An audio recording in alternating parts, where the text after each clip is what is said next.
All right, we are live. We are coming to you on game day. So today, Arsenal against the Wolves. I believe what time is that for you guys? Said at 8 p.m. 8 o'clock, yeah. Yeah, It's in a 8 p.m. very long tonight time away. under the lights at the Emirates. The Wolves, with their only 2 points, come to town. Arsenal won 3-0 the other day away in Belgium against Club Brugge.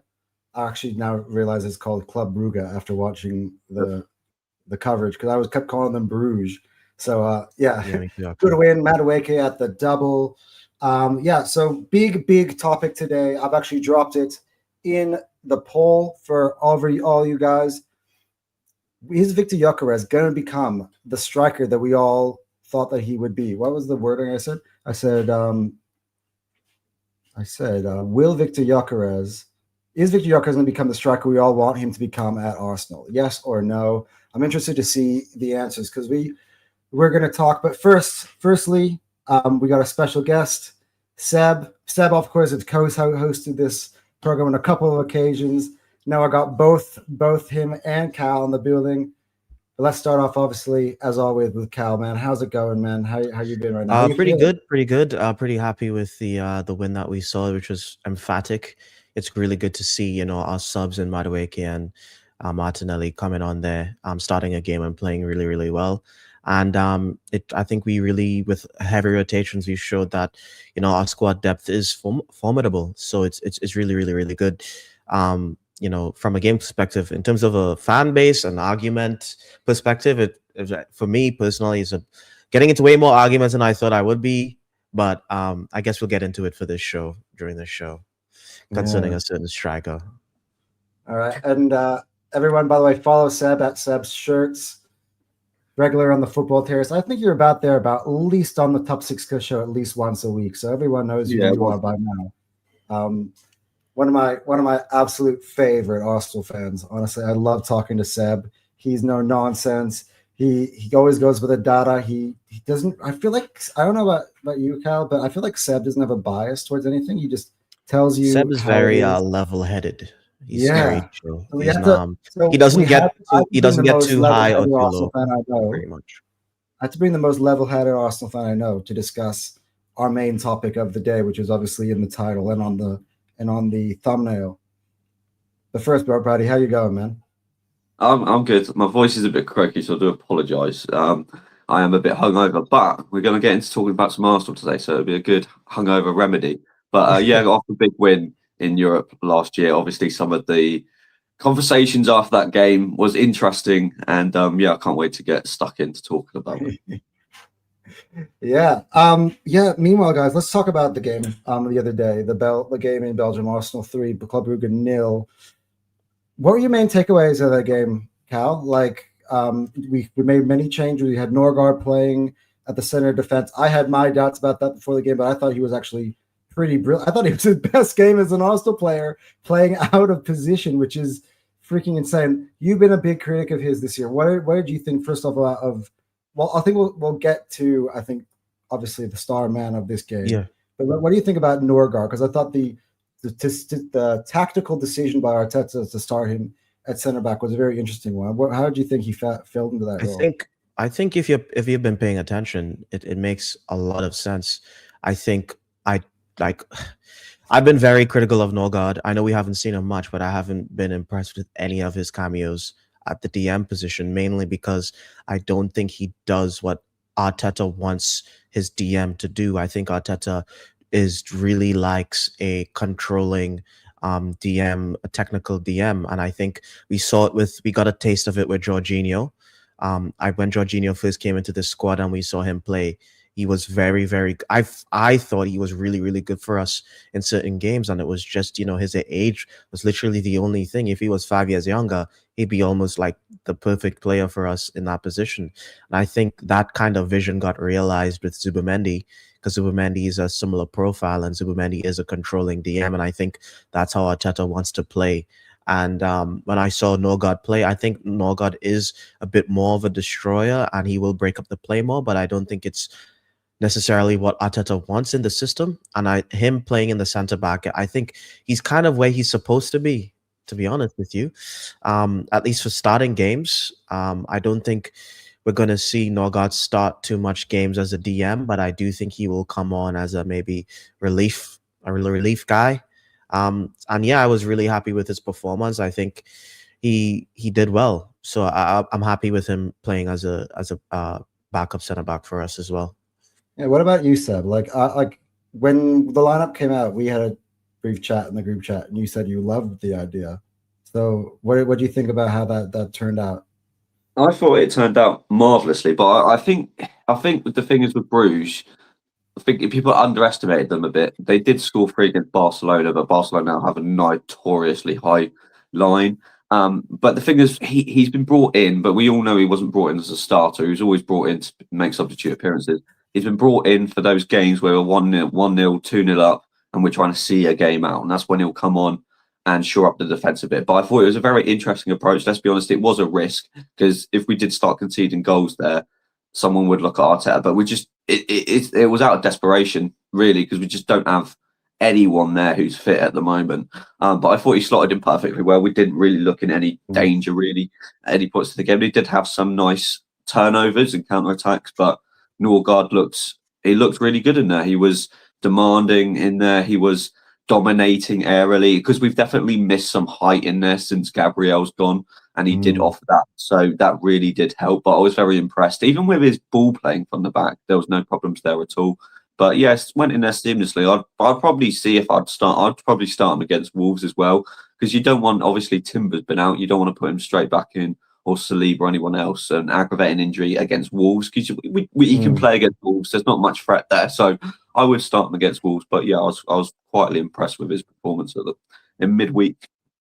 Yeah, I mean, and there are plenty of other performances. Like me and Cal were literally just sitting here on our last pod, being like, "We don't. If this is a draw, we don't care as long as there are no injuries," which is what happened. So Arteta actually spoke, and we'll play clips, I think, from what he said yesterday, because he said a lot of things about the injuries and give us like a massive rundown on like the availability. Although he uses his lingo, and I've seen a few TikToks about talking about his lingo and kind of translating that.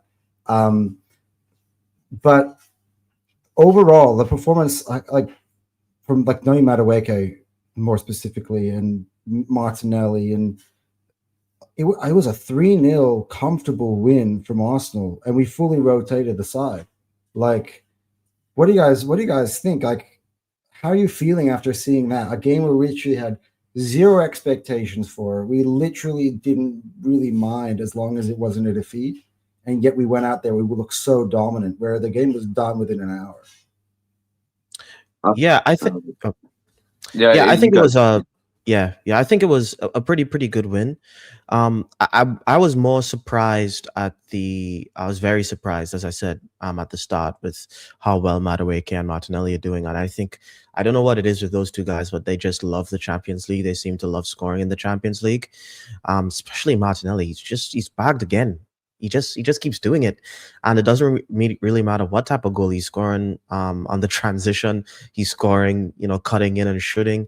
So yeah, I think it's really nice. I think it was really nice in terms of, for the context of kind of settling the squad, because we just lost against Aston Villa. I think there's certain a little bit of panic, whether it was justified or not, because of the drop points. I don't think it's good when you start losing too many games. Like, losing back-to-back would have been pretty bad, in my opinion. But I just wanted us to get a draw. We went out there, we got the win. And yes, we did look comfortable, My only critique would be, and it's not something that I think we could help with so much rotation, is the fact that, we did look like we could concede on a counterattack a couple times during the game, which is something that we didn't see at the start of the season. But that's when we had pretty much our entire squad fully fit and functioning, and that's just going to be the way it is. I think, based on what I've seen, I think moving forward, we're going to see us concede more chances. It's not going to be the games that we were seeing for that amazing October run, where we was like 0.01 XG every game against us. It's just, we're not going to see that until the guard comes back, which is until we see that Gabriel Saliba partnership come back. But as long as we can, going forward, we can continue to score these goals. And by the way, we're scoring from open play, so no one. That's not, people aren't talking about open play anymore. The goalpost has switched to something else that we'll get into later. But yeah, I'm very, very happy with our attack. Our defense a little shaky, but it's to be expected with this much injuries. So Sure. What about you, Seb? But yeah, I think it was a big performance. But I think in the Champions League, we're having a lot more luck just because teams aren't going to sit back against us in Champions League. That all the teams are out there trying to win their games, especially when you've got a team like Club Brugge who need the points. So they're gonna try. But the thing for me was, I've been a big advocate for Madueke since the start of the year. But even for me, he showed a different level in that game because everyone can see how good he is at dribbling, taking on his man. Last year, he was one of the best. I think it was only Doku who got past more players than he did in the league last year. It was just more his end product. But yesterday, not yesterday, but midweek, the goal he scored was just, even I was like, I didn't realise he had that in his locker because it was such a perfect strike. No goalkeeper in the world was saving that shot. But it's even the run before where he shoulders off two people, showed great physicality, and he was just unbelievable. So it's so good because obviously a big worry for us before was Saka goes down injured. It was a big problem, like a massive problem. But I think from the start of the year, that game especially, Madueke's shown that he's obviously not at the same level as Saka, but he is a good level where we can rest Saka for the games against Brugge, games against Wolves and the Burnleys, that we have someone there who's capable of filling his boots. And we didn't really miss him at all last night, really. I feel like he offers something different than Saka too, which is they've got different qualities. It's just he's such an elite ball carrier, Madueke. He can, especially if a team's in a bit of a bother, he can run with that ball, carry the ball off, hold it up a little bit. So he is a really good player, and obviously Martinelli's been unleashed in the Champions League. He was good in Champions League last year. He scored again away at Real Madrid. So obviously a lot of people wanted him gone in the summer, and I think he is starting to show why. Obviously we wanted to keep him so bad, and he's turning up in these games. He's showing the quality he did a few years ago, but it seems to be, for me, he's better when he is coming off the bench. Obviously he was starting in this game, but because of his raw natural ability, it sometimes does lead to being better coming off the bench because he can use that pace against tired legs. But overall, it's just a very professional performance, and that's what you wanted. Even no one's talked about Marino, but he dropped back into midfield this game. Didn't really miss Declan Rice. He was really good as well. So overall, I can't complain. I thought it was a perfect performance, really, and that's what you want, really. Yeah. We got a comment from Boston Guns. Welcome to Fire Them Cannons. Make sure you're in the like button and you're subscribing to this. It's the first time I've seen you in this chat. So welcome to you. He says Saliba and Calafiori are back for the Everton game. Control will be restored. I actually completely agree with this. 100%. Comment completely. I feel like this is going to be a critical week for us in terms of just being able to rest and rotate. But I wouldn't go too much because I think we still need to win the game. Like the pressure that City has put upon us, like we need to win this game, go 5 points up before they play Palace and put pressure on them in their game when they play at Selhurst Park. But if we get through this one without injuries, I've been saying this across every show I've been on this week, like that will be really important because I think we go away to Everton next week. I think it'll be a different away game than most of the other ones recently because I feel like we would have been well rested and ready for it. And again, Saliba plays such a massive role in this team. I just think even if you have one of Saliba and Gabriel, and the defense is all of a sudden much more stable. Remember, the Bayern games and the Spurs games, he was available. You see the difference between those games and the rest of them following. Like it's night and day. So it's because also what people don't really understand about Saliba as well, and this is something Gabriel kind of improved on later on, is the fact that Saliba and Gabriel, they both defend in spaces, and they could almost see things develop before they develop, and they can intercept and put their positioning, their off-ball positioning before a threat is developed is extremely elite. And that's why it looks a little bit different, even when we have really good defenders, like even with a Mascara and Capier partnership at the back, it doesn't look the same. Not because these players aren't good defenders, it's just Saliba, especially Saliba, has that kind of sixth sense where he can sense the danger before it happens, and he puts himself in these positions. So, yeah, once Saliba comes back, I'm most definitely I Cal, do you want expect to a talk the change. next comment? Because I don't. Wolves to get their first 3 points. Victor GYOKERES comes on, scores an own goal. Arsenal lose 1-0. The perfect weekend. Shameless, I know. And then he woke up. Yeah, nice one, mate. Nice to see you here, always supporting the channel. Big ups to you, man. I know he's hanging around because he's waiting for us to talk about the GYOKERES thing. He told me, he said, like, I'm going to be in there counterpointing you guys. I'm like, it's good. It's good. It makes for better entertainment in the show. Yeah. Big up Anton, Cal, and Sebs. Now, big up to you, Dave. Big up to you every time. Man. I think you're the only person who has commented in every single live stream that we have made. So big ups to you, my friend. Big ups you're not even an Arsenal fan. You're an Arsenal hater. Like he's just here to do his research. He's an undercover agent, is what Dave is. Yeah.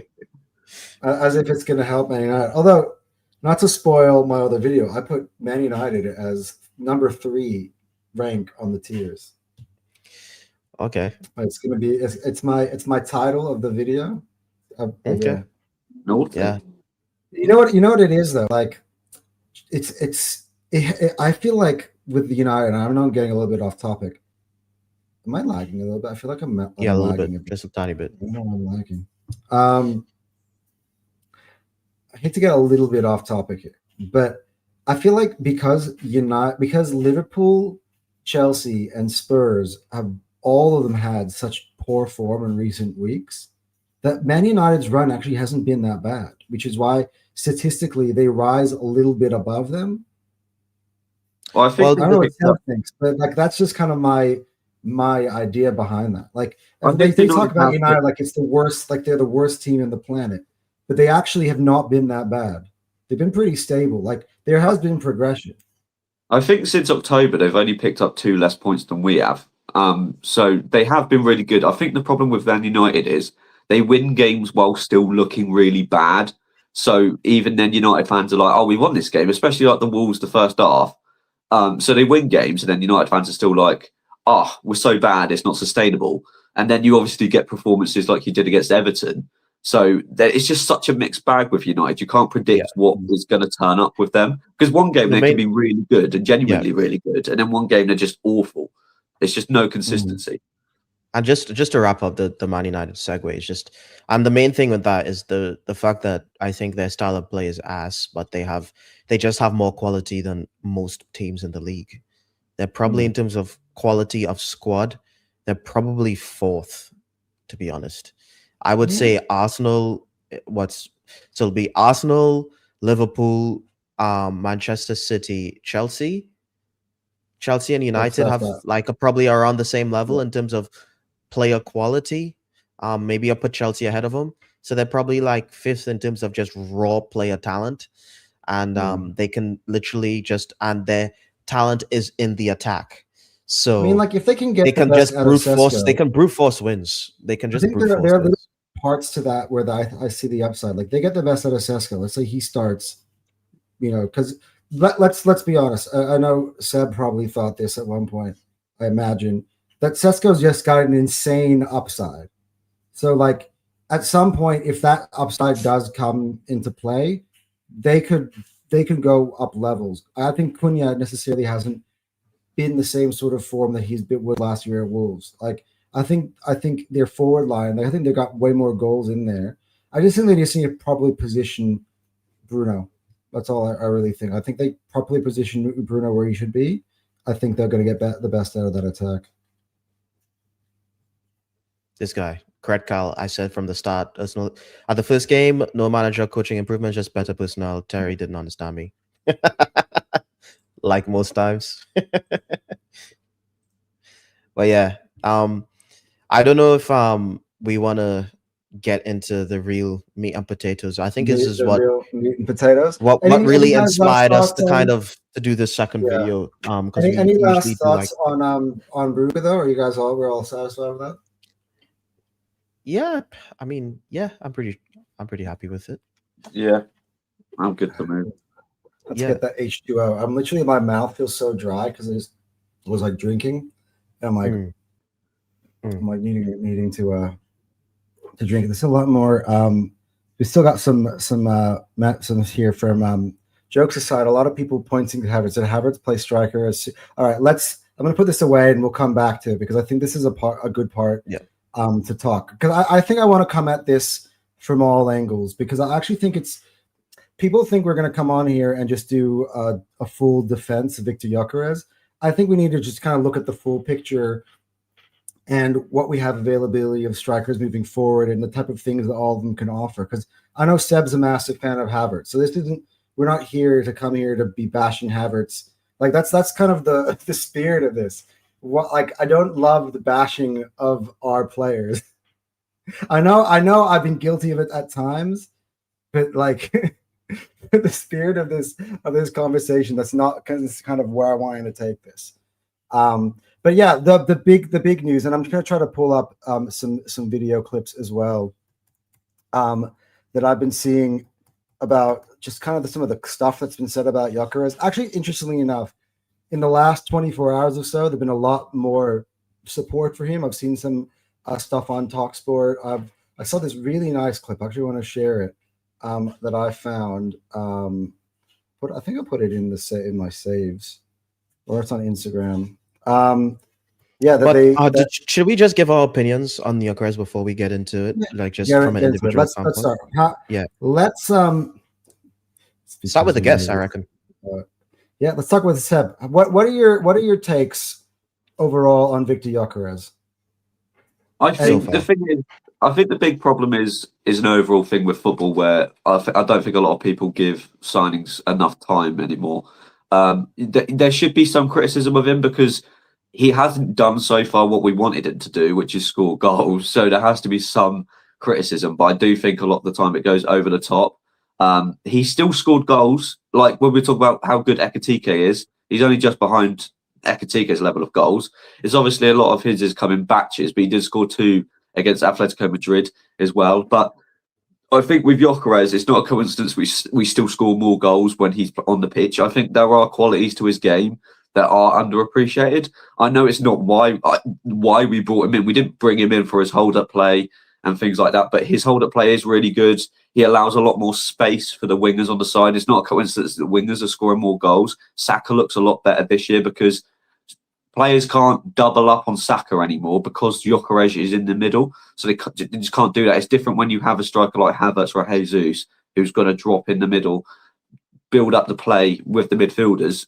GYOKERES isn't doing that, so he's a target man. He's taken up defenders, so there is stuff he's doing that is good and is helping us. It's just obviously he does need more service, because when I talk about GYOKERES, a lot of the time I'm like, is there where's the big howlers he's missing? If he's getting loads of chances a game and he's missing a lot of them, then I would be more critical. But he's not doing anywhere well behind his XG, for instance. Because if he was getting the big chances and missing, then I would be criticising him a lot more. But the squad is so used to playing with a striker like Kai Havertz that it's going to take some time. I think even Arteta has spoken about it. It's going to take some time, and they're happy with where he is at the moment. It's just going to take some time to realise there's a guy in the middle there, and we need to get him the ball, rather than going, Saka's out there, we need to get him the ball. And then it's building up partnerships, really. I think the big thing with partnerships as well, when you see Ben White come back in, it's like an instant improvement on that right-hand side, where you go, Timber is a quality defender, but because Ben White, Ødegaard and Saka have that relationship on that right-hand side, you see it instantly when Ben White's back in the squad. I think it's just a case of we need to keep playing him and try and build up those relationships. And the end of the day, if it's still getting to crunch time in February, March, and he's still not scoring goals, we can still bring Havertz back in. I thought Jesus looked really good when he came back in, so we have options to bring in if he's not firing. But yeah, I think overall he hasn't hit the heights that a lot of us thought he was going to, because the reason why a lot of us wanted GYOKERES over someone like a Šeško is because he's there now, he's in his prime, so it was like he can take us to that next level. And it's not quite happened yet, but I think people just need to start giving players a bit more time. I'd say the same about Šeško and the Verts. You need to give him more time. He needs to gel to a new league and a new style of play So for me, it's just we need to give him a bit more time. I can understand the criticisms, but especially after a Club Brugge game where we win 3-0, and one of the biggest talking points after that game was, "Oh, GYOKERES is rubbish," and it's just like, why is that your take from that game? Yes, he didn't score, but he scored in other bigger games than that. So yeah, for me, it's going a bit over the top. Yeah, I'm obviously a little bit unhappy that he's not scoring a lot of goals, but he is doing other things that people don't notice, and I think he does deserve a bit more credit for that, because there's been he's not anywhere near the worst signing that's been in the league this year. Nowhere near. Not even close. Yeah. To be honest. What do you think? Before I want to give my opinions, but before that, let's just get into some of these comments. Boston Guns says, "For the sake of your channel grown, ask Terry to pin your channels when you're on the terrace. I moderate there and would be glad to remind fans to subscribe if Terry is okay with that." Yeah, man, we could get into that. That'd be helpful. Anything helps, and we could talk to Terry about that when we're on. Yeah. I mean, to be honest, Terry very well knows this channel exists. Yeah. He's even been he's commented here before. So yeah. No. But Terry's our guy, man. He's the boss. So yep. Column Mud said he looked good before the injury. He'll get back there. Yep. And yeah, I think that's what a lot of people don't realize. I think he's getting played into form right before the injury. I think that halftime, because I remember that game. I can't remember who would be playing again. Was it Burnley? Where in that first half, where it was to the point where I was like fuming. Like, why did he take off GYOKERES? It was like literally GYOKERES' best performance, and then it came out after the game that he got injured. He will get there. To be honest with you, all he needs is game time. That's all he needs. For me personally, but I'll get into my full opinion just soon. Common Gunners says DMZ Rocket. Yep, Common Gunners indeed. So wait, so many new people in the chat today, loving it. Yeah, maybe this is because we're coming at lunchtime in London time, so like everyone's maybe on a Saturday, yeah. So good to have all you guys. Make sure you guys are liking and subscribing. We're trying to grow this platform. And so while we're here, we might as well just remind you guys, because yeah, we'd love to see you guys here more often. Like, we've got awesome guests like Seb here all the time. We've had the Gunas Therapy here. We've had the boys from Chelsea here. We've had Ash and Kane here. My brother. I don't know if we're missing anybody else out, but we've had some pretty cool guests, and we plan to have more in the future. So, loving the support. Thanks for the help, guys. Anyway, Lucky Singh says Arsenal can go Nani Madaweshia. GYOKERES in 2. What does this mean? What does this mean? GYOKERES in 2.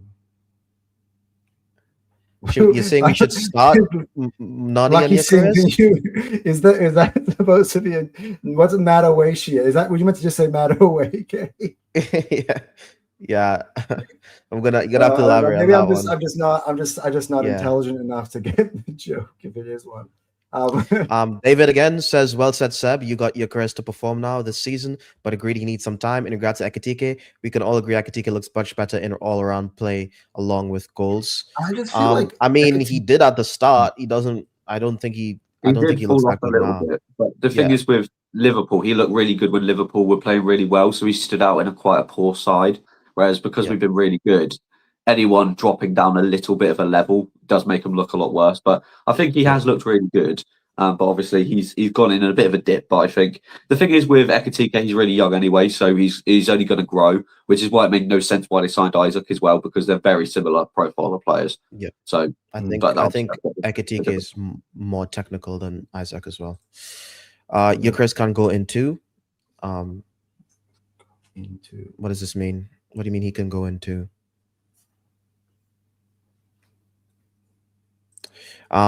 Arsenal hopefully plays more. I think he's saying that GYOKERES can score too. Oh, you're saying are you okay?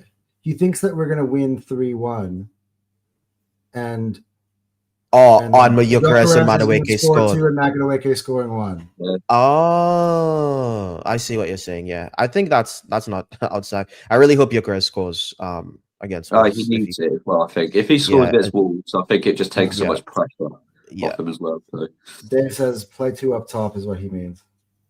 Yeah, I don't think we're just. I don't see that happening though with Arteta. Nah, I don't think so. Maybe when Havertz is back, he might try some form of it that. could be like a Dennis Bergkamp Henri situation where Havertz plays off of Gyökeres, it could work. I think but that then that would if you're work, doing that, to you're be honest. dropping a midfielder. So Yeah. you're dropping Zubimendi or Rice or someone like that. So it would have to Yeah. be in a very specific circumstance that would happen. Yeah.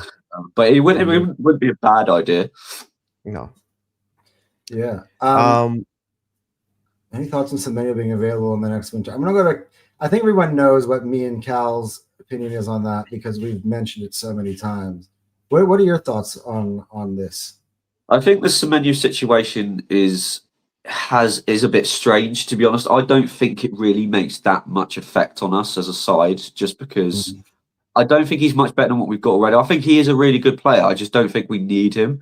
It's very interesting with Semenyo because obviously he had a very hot start to the season, but he was outscoring his XG by quite a distance. He was well off it. So he was so far outperforming, and it's now started to drop off. He hasn't scored for a while. I don't think he's scored for about 7 games.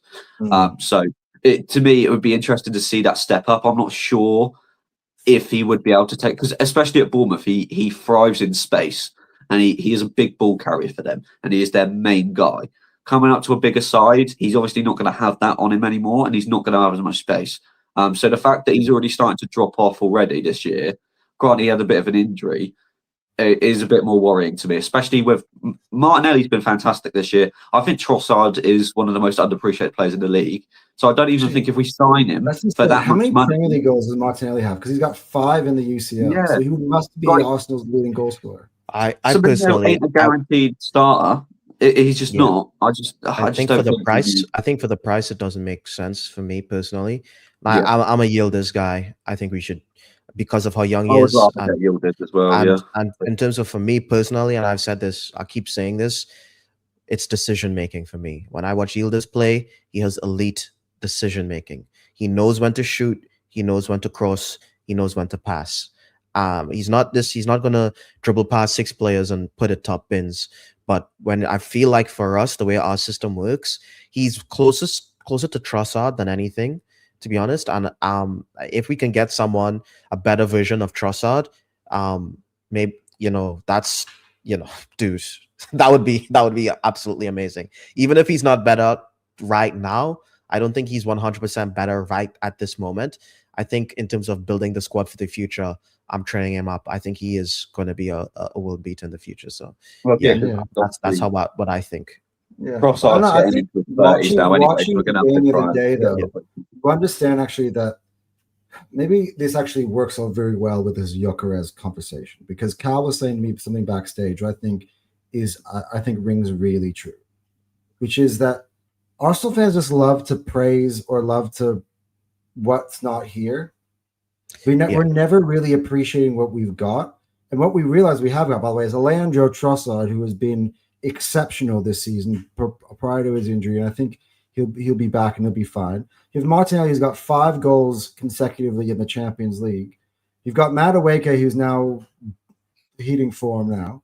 You got Eze, who I still think, again, another player who people have drawn conclusions off of 2 45-minute periods with him playing out on the left and drawn conclusions that he can't play there. I think, again, if you start to have Odegaard have a longer run on the team, him and Eze gel, understand where Eze's positioning is meant to be, I think sometimes you need to kind of go with some of these players in those positions for a longer time so they can just kind of figure it out, know where everyone is meant to be on the pitch.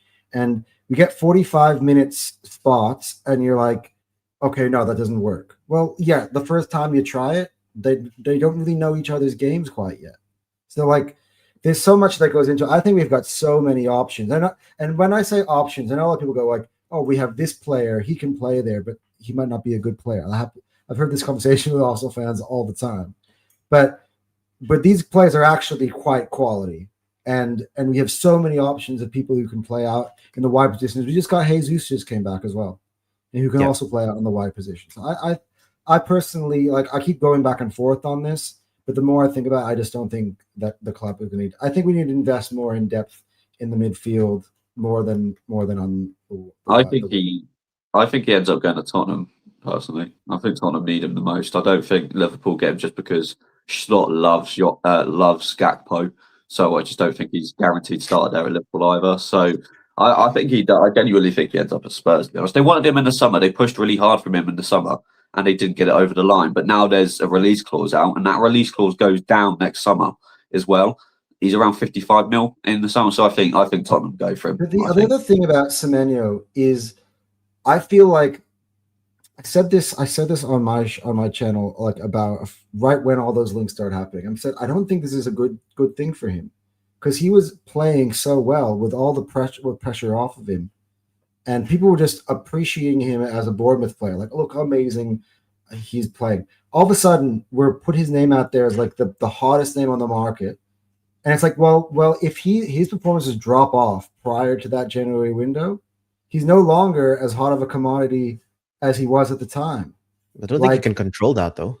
But I know we can't control it, but we're pushing the media, like we're putting everybody's name. To be honest, I love that. To be honest, personally, I think if you get to see the true colors, if there's a lot of attention on you, and everyone's wanting you to perform, that's really nice to see before you join the bigger club. You know, if you're gonna crumble, at least crumble before Arsenal, Liverpool, or someone else picks you up. You know what I'm saying? Because it's not like when he gets a big move to a bigger club, the pressure's not going to be there anymore. It's going to be worse. Yeah, so if the pressure's getting to him before he even steps, before he puts on, I just feel that. Like, I feel like all of a sudden, then that's when his boards have started dropping off. I don't know. I don't watch enough of him to know that, but yeah, I don't know. I don't know. I just feel like he's overthinking it a little bit. Now, he did have he was out for a week with an injury, I believe, in one of the games as well, which didn't help him. But yeah, I don't know. For me, I didn't love it from like a perspective of, so I'm saying one of his teammates from the Bournemouth squad. I'm like, this is supposed to be our talisman. This dude doesn't want to be here. He thinks he can be at a bigger club. Like, anyway. Right. I'm just getting more into some comments here. Burnley, Wolves' favorite to get relegation. Yeah. I think Wolves are finished. I don't think they stand a chance. Wolves at the moment are tracking for 5 points, and Burnley's on 10, and they're 19th. So, dude, like, if Wolves end the season with more than 10 points, it'd be a miracle. It'd be amazing. Let's please Arsenal beat them. Oh my god. You don't need to say that. It's guaranteed. Need to play a natural game. Put Team Wolves out of positions a lot. Yeah, I agree. Yeah. Yeah. Well, Wolves aren't even playing. They're not even going back into a shell of, we're not great at the moment. Let's try and be defensively sound. They're still not even doing that. They're still trying to outplay teams. So it's just like, no. But honestly, I partially blame their fan base. When I was watching that United game, every single time the Wolves got the ball and they weren't progressing it immediately, the fans were like screaming at them. So it's like they have no confidence. Their own fans are like screaming at them to progress the ball forward, so they're just misplacing all their passes. It's just a big mess. I think it's a big shock, because I think not a few years back they had the whole Portuguese contingent, and they were playing some when Nuno first took over at Wolves, they were playing, like, they got the guys like Jota and stuff. They were playing some really, really good ball. Even last year when they had Cunha, or who else was up there who was playing Strand Larson was really good last year, but he just hasn't been able to. He needs someone up there with a foil with him, and he just hasn't got that anymore. They used to have Neves. They used to have what's his name? The dude who's at Chelsea now. Pedro Neto. They had like Moutinho. Yeah, well, yeah, I remember that they had the João Moutinho. They were really good. They were European side at one point in time. So I think just obviously the Wolves fans. I think their standards raised in terms of they played some really good ball now, and I think they're just not kind of gotten their head around to the idea that the team that they've got now, right, is just bad, well below it in terms of quality. Boston Guns says again, Yildiz is a cross between Martinelli pace, Trossard clinical. Perfect for what we need. Yeah, and I also said, keep saying it, his decision making is elite. And I think he has a good shot on him as well. He has his ball striking ability is really, really nice. All I want to say though is if we buy Yildiz, I want everybody to back him if he struggles for a little bit, okay? Yeah, I mean, to be honest, I mean we can say that, but we know what our fan base is like, man. We don't really give people time. Yeah, I agree, So- Lucky Singh. Yeah, Saliba is very important to be back in defense. Well, he's not going to be back for the Wolves game, but we don't need him for the Wolves game because Wolves are just that bad. I think if Arteta wanted to, he can play him. I think there's a Yeah, lot I of think this he's just stuff going on. giving him Like an Rice had abundance an of rest. illness. We were all saying Yeah, that Rice is yeah. meant to not play. And He's ill. Like I'm also, like, it's also pretty obvious that a lot of our squad are just going to be playing international football every single minute, every time. So this is almost like a little break for them, like a week or two off, where it's like, because they're never going to get any more breaks moving forward.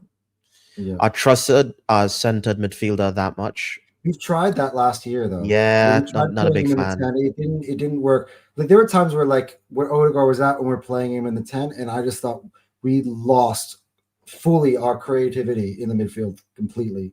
And we were all sitting here like, why you don't play Ethan? Why is the point of having Ethan in the squad if you're not going to play him?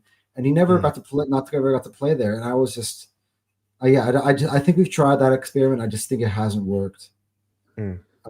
Trossard playing in the mid. Found this channel just now. Thanks, Algorithm Quality Podcast. Regards from Indonesia. Hey, Big thanks, up. man. Big up to you. Love Indonesia. My girlfriend is in Indonesian. I was there earlier this year. I was in Jakarta. Been to Indonesia 3 years in a row. I was in Bali 2 years prior to that, and then I was in Jakarta just now. Beautiful country. I'll be going back there probably many, many times. Yeah, so big ups to you, man. Big ups.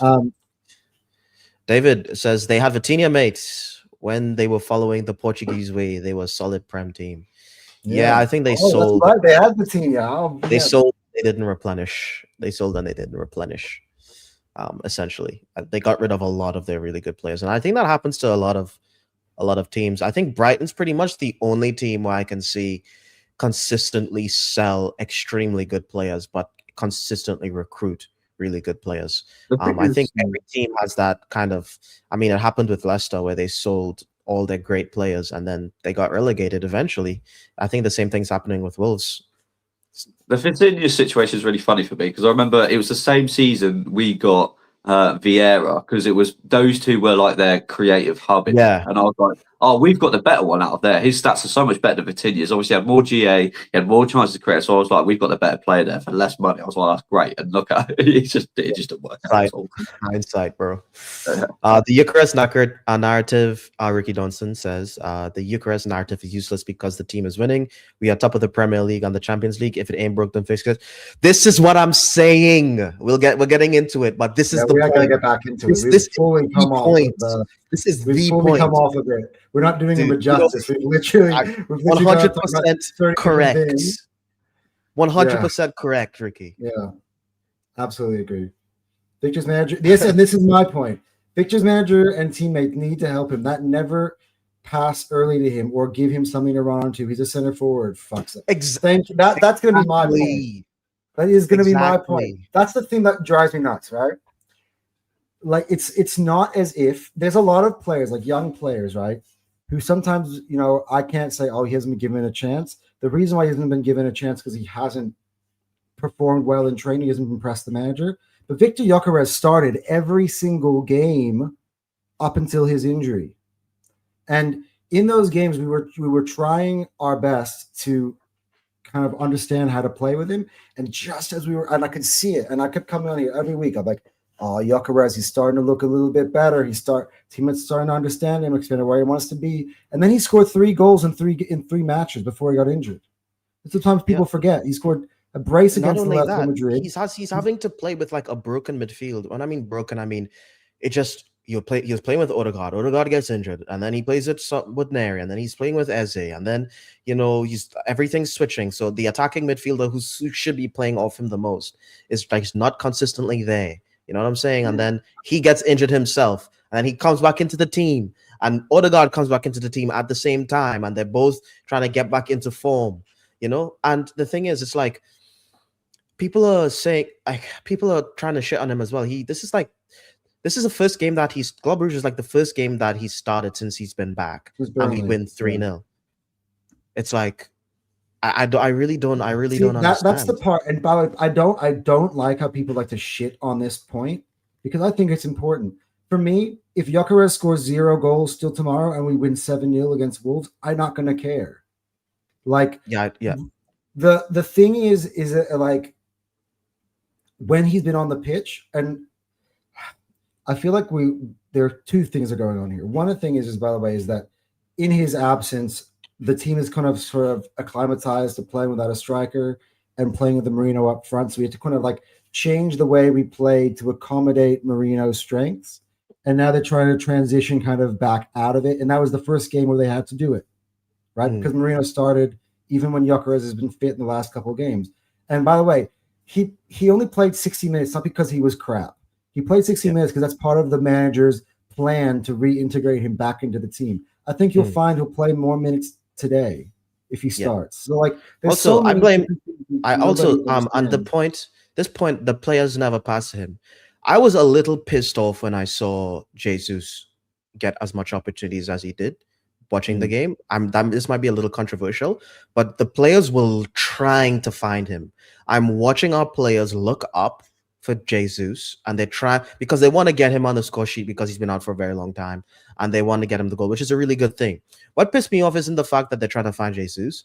What pissed me off is the fact that, okay, you're capable of looking up and trying to find your striker. Why aren't you doing that for Gyökeres? Because I'm seeing Gyökeres make some really good runs. I'm seeing him get into good positions, and no one's willing to pass him up the ball. So they're more than capable of doing that. So I think the players on the pitch has something to do with this as well, personally. Yeah, absolutely. And just Lucky Singh says, Joe Gomez, what? João Gomez? Yeah, João Gomez. I want to buy from Wanderers Man United. Oh, yeah, you're a United fan. Lucky. Seems like. Interesting. Yeah, let's fully get into this. So I want to see some. This guy made a really good point. By the way, I've loved watching this guy's content. Let me try to bring him up on the screen here.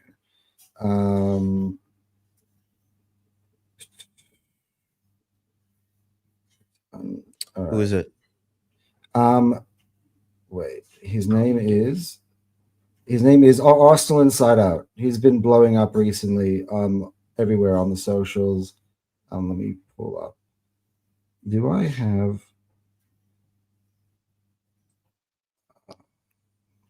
Okay, I've got the one right here. Let's pull this one.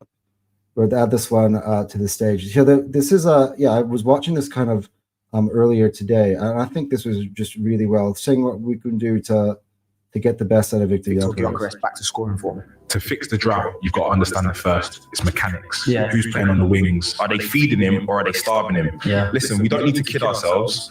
Haaland and Mbappe are the best talents to have up front. Yeah. That is a luxury most clubs, including us, don't have. Yeah. So if you haven't got aliens in the squad, how do you compete? You buy specific profiles. You buy intelligence. Look at the squad. We've got Havertz and Marino. Yeah. Proper rounders, space investigators in it. Yeah. Their whole job is to be the waiter, clear the table, and let the wingers eat. Then you've got Jesus. He's technically sound, can do everything with a football, but he's made of glass and not ruthless. Yeah. Then you look at VIKTOR Gyökeres. He has technical limitations. Yeah. He's not going to dribble past 5 men, but he's a finisher, the most prolific we've got. He's not a creator. He thrives when the dinner is served hot. You can't ask him to cook the meal. So it's the supply line. It depends entirely on who accompanies him. At Arsenal, Saka is the only guaranteed starter on that front line. Yeah. Then it's a raffle between Trossard, Martinelli, Madueke, and Eze. Here's the rule with Gyökeres: put it on a plate. Meaning what exactly? Meaning he thrives when the winger is direct. I'm talking a left footer on the left wing or a right footer on the right. Whip it in early or square the ball quickly, quick decisions, or you get an ambipedal winger, someone who's two-footed, lethal either side. You can also unlock him with an attacking midfielder that tracks his runs and decides quickly with through balls to set him 1v1. Problem is, at Arsenal, we're addicted to inverted wingers. We've been playing with false nines for so long, we forgot what a proper nine needs. Saka and Eze are the closest we've got to that ambipedal profile, but Saka still needs to be using that right foot, reduced to cutting inside most times, and start whipping in crosses or playing it square inside the box. That's how you unlock Gyökeres. Look at the stats, bro. 56% of our attacks go down right. Yet how many chances is Gyökeres getting from that side? Easily. It's barely existing. So where are the chances coming from? The left channel. And specifically, Eze, when he's played there, he's the only winger. creating big chances for VIKTOR, and it's because he has played with a similar profile in Mateta at Crystal Palace before. Eze understands the angles. He knows where the big man makes the run. Martinelli and Trossard, they're still trying to score for themselves. That's why it is imperative we sign a proper two-footed monster for that left flank. Because we play with inverted wingers. A profile like Semenyo will do the job perfectly. Right, so what's the fix right now before the transfer window opens? First, glue Saka and GYOKERES together at London Colney. Arrange extra training sessions for them. Build that chemistry until it's telepathic. Second, we can use fullbacks that can bombard that channel with overlapping runs, cross and square play. That might be a tough call, and this might sound controversial. If we want GYOKERES scoring, Ben White starts ahead of Joe and Timber. You bench Timber to unlock GYOKERES? How do we get him? All right. I thought that he raised so many interesting points in that. I've watched that a few times now, and that's kind of what I've just been thinking about with. And by the way, for all the people who are saying, "Oh, Eze doesn't work down the left," he seems like the player who's getting the best out of VIKTOR GYOKERES. Seb, I want to know what your thoughts are basically watching the breakdown, because this guy offers so many good, I think, and productive solutions on how we can get the best out of GYOKERES. I think he was saying very similar points to me. I understand fully where he's coming from. I don't think the only thing I disagreed with him on is obviously if he brings in Semenyo, because Semenyo's looking more profiling like he's moving into a striker position himself. The thing is with Trossard, we're going to start moving away from him anyway, just because of his age. But that's the thing you can train. You can, because Martinelli's still young, you can still get him into those relationships, because obviously when we have played Martinelli, we have played him through the middle at times, and everyone can see he's a really good finisher. But it is definitely true. I obviously hunted on Ben White earlier. Ben White's such a different profile to Timber on that right-hand side, because Ben White will make those overlapping runs. We see it with Saka, it creates space. That's the thing, is the biggest thing with GYOKERES is he's not getting the chances. If I was seeing him miss sitter after sitter after sitter, I'd be very concerned. But the fact he's not, and there has been times where he has created his own chances, I think you have to look back at what he was like when he was scoring goals at Sporting Lisbon. He used to love making runs down the left-hand channel as well. And when you've got Martinelli already doing that, it kind of takes away that element of his game. Obviously, we're playing in far less transition to Sporting Lisbon is, but you are cutting that line off. We need to use his pace a bit more. Like he was so he's not, his acceleration isn't the best, but when he gets up to top speed, he's one of the fastest players in the world. It's just the type of profile we have, we're just not feeding him properly at all. But the thing is, the narrative before he got injured was when he was coming to play, even on TalkSport, everywhere else was saying how good he was becoming. He was gelling into this side. Obviously, that was that controversial point about Wayne Rooney putting him in his top 3 signings. But I think it's just like, yes, just feeding him. And he is going to score goals because he is an elite finisher. And that's what we want. It's just like adapting from playing Havertz. I love Havertz. Havertz offers something very different. That's the good thing we have right now, is even if we want to go back to more of that style of the wing play, you can still bring Havertz in, and he's still got a role to play in this squad. I saw a thing with Arteta saying you're going to see Havertz playing a lot deeper this year when he does come back. So I think he's already thinking about facilitating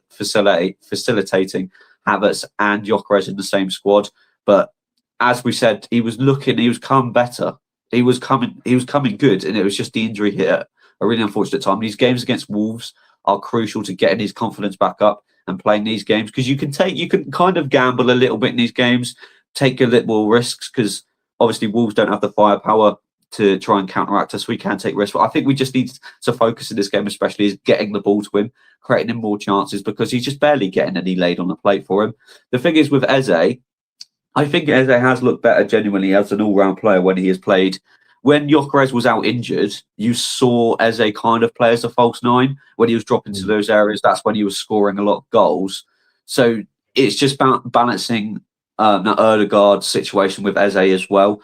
But he makes some great points, but I don't think buying anyone there is going to solve that necessarily. You can try. I think we should try and stick Jesus out wide and see how that relationship. But it is all about building relationships. He's coming to a new squad. He's going to have some time to build that. He was starting to build it. He got injured, so I've got faith in him. I think he will come good eventually. But I think it should be in those big games where last year against the PSGs, where we were putting balls into the box and there was just no one there. Even at the weekend, There was balls getting played in there, I think, against Villa, and it was just not at the back post. I do think he needs to take some responsibility and gamble on some of those balls, because sometimes he has dropped deep. He just needs to gamble and get in that back post where, like Madueke was against Club Brugge, where he has those tap-ins. That's what we want him to do. We want him to score those easy opportunities, because it was in the past where we had those tap-ins, we didn't have anyone there, and that is what we need him to do. So I think, once the relationship's built up, I've been asking for Ben White to start for a while. I think he's such a good right back. It's just unfortunate how good Timber's been, but I think he needs to run in that side. The best we've ever looked when we were finishing 2 points behind them, we had Ben White and Saka down that right-hand side, and he had such a good relationship. And you've seen when Ben White's come back in, it looks like he hasn't been gone. So I think we just need some time to build up, and I think he'll be fine. Yeah, I think you're going to see Ben White probably against Wolves, so I think which could bode well for him. Cal, first of all, we got a lot of comments pouring through on this topic, as you would expect. But yeah, before I give my thoughts, let's just read out some of these. Yeah. Actually, I think this was the next one. G Will says the passes Gyökeres made to his teammates in the Burnley game are the type of passes he should be receiving. It's all backwards.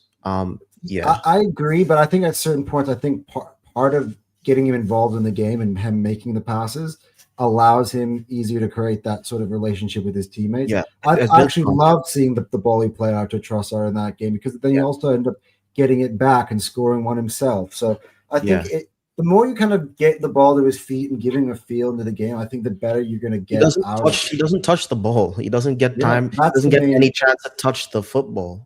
Yeah, that's the big difference between us and City. Is all of City's play is to direct the ball to Haaland and get him opportunities, whereas ours is just not at all. Yeah. Boston Guns says that's one of the reasons Odegaard's pissed me off. None of the players are passing to Gyökeres, Saka included. Gyökeres said in his welcome video that he needs assists. Give him assists. I think Odegaard should be. But then again, Odegaard's like he's just come back and he's now getting into the flow of things. In that Olympiacos game in the Champions League, I saw a few times Odegaard played some really pinpoint balls to Gyökeres. I think that was the only game this season where Gyökeres actually legitimately was missing sitters.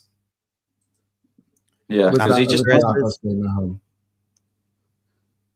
Gyökeres testing free game further. Don't know what. Do you guys know what this? Interesting free game further. I'm not Maybe he's looking to see how he's going to do in the next 3 games. I think that Everton game could be a bit of a stumbling block, because Everton away, they're a tough side to beat, and I think people forget how technically good Everton are as well, especially with bringing in Dewsbury Hall. They've got Grealish as well, so that game's going to be tricky. I think we do need Gyökeres to be. We need him in that game a lot, because that game actually worries me a little bit, because I can see City dropping points this weekend and us obviously putting pressure on them because they're going to Crystal Palace. They might get a draw, but we could easily go to Everton and lose. Everton are a really good side. It's just I don't think that's acceptable. That's another kind of worms, but I don't think that's acceptable. We can't be dropping points to every decent What side. you said, Cal, is a great point. I think you said it on MHF, right? Which is like some of these games is like, it's not a big deal if you drop points in these games, but you're saying like, if you want to be the champion, you still got to kind of win those games that people say, it's a tough one to go to. There's, it's not a bad point. And it's like, that's the difference between being champions and being second. Like, I was basically saying, the difference between a champion and someone who isn't is that a champion will win the games that they're not supposed to win. They win some of the difficult games that they're not supposed to win. I think that's why a lot of Arsenal fans were positive at the start of the year, because 3 of the games where we did drop points was like the Fulham game, especially Newcastle. Winning away at Newcastle for us was huge, because that's a place where we notoriously struggled. And especially the nature we won the game, it was grit and determination that showed that the players have matured because of the way we won that game. So it's not even just like winning those top 6 battles, it's going away to grounds we struggle at and winning. So that's what I think. We go away to Newcastle, win, done that. We've gone away to Fulham where we've struggled and won. Go away to Everton and win. I think that's really big. And I think that's really big for our confidence as well, because it's places where we've struggled in the past. And I think that shows the progression we've had. It's not just winning the top 6 games, because we've done that in previous seasons, and that hasn't got us over the line. It's winning these hard away games.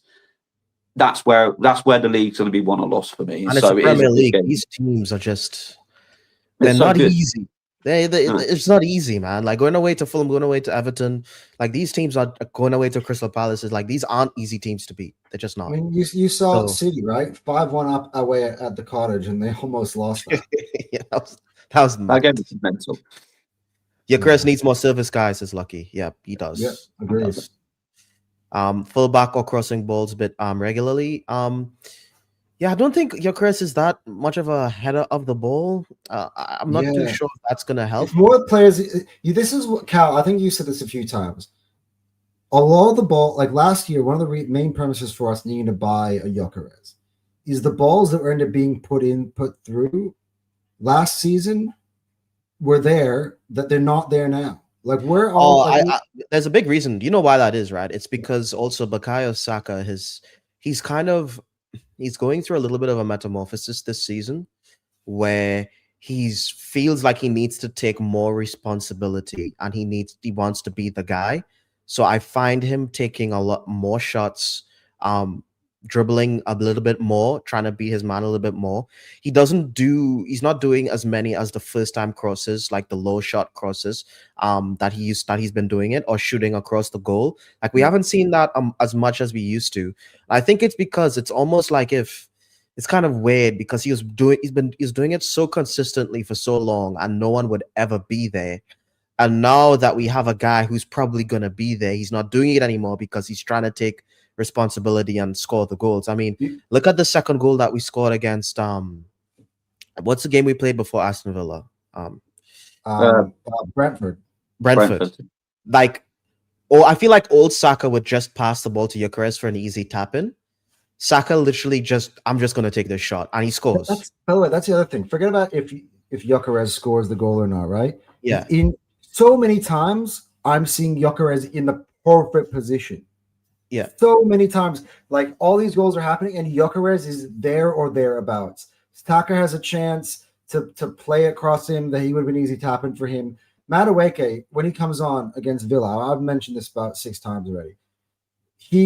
Gyökeres is making a run free, wide open to his left, and instead he takes a shot to the side netting. He just needs to tap one back for Gyökeres, and he's got an open shot at the goal. And I think it's almost like it's kind of weird, because it's almost like the players are. This is one of the biggest criticisms that we've had throughout the seasons, where the players would just play tiki taka around the box, and no one's willing to take responsibility and make the shot. Now it's open season. I feel like everyone's taking shots, and sometimes they're not good quality shots, but they're just taking the shots. Erdegaard's come in, and he's just taking shots left, right, and centre since he's come back in.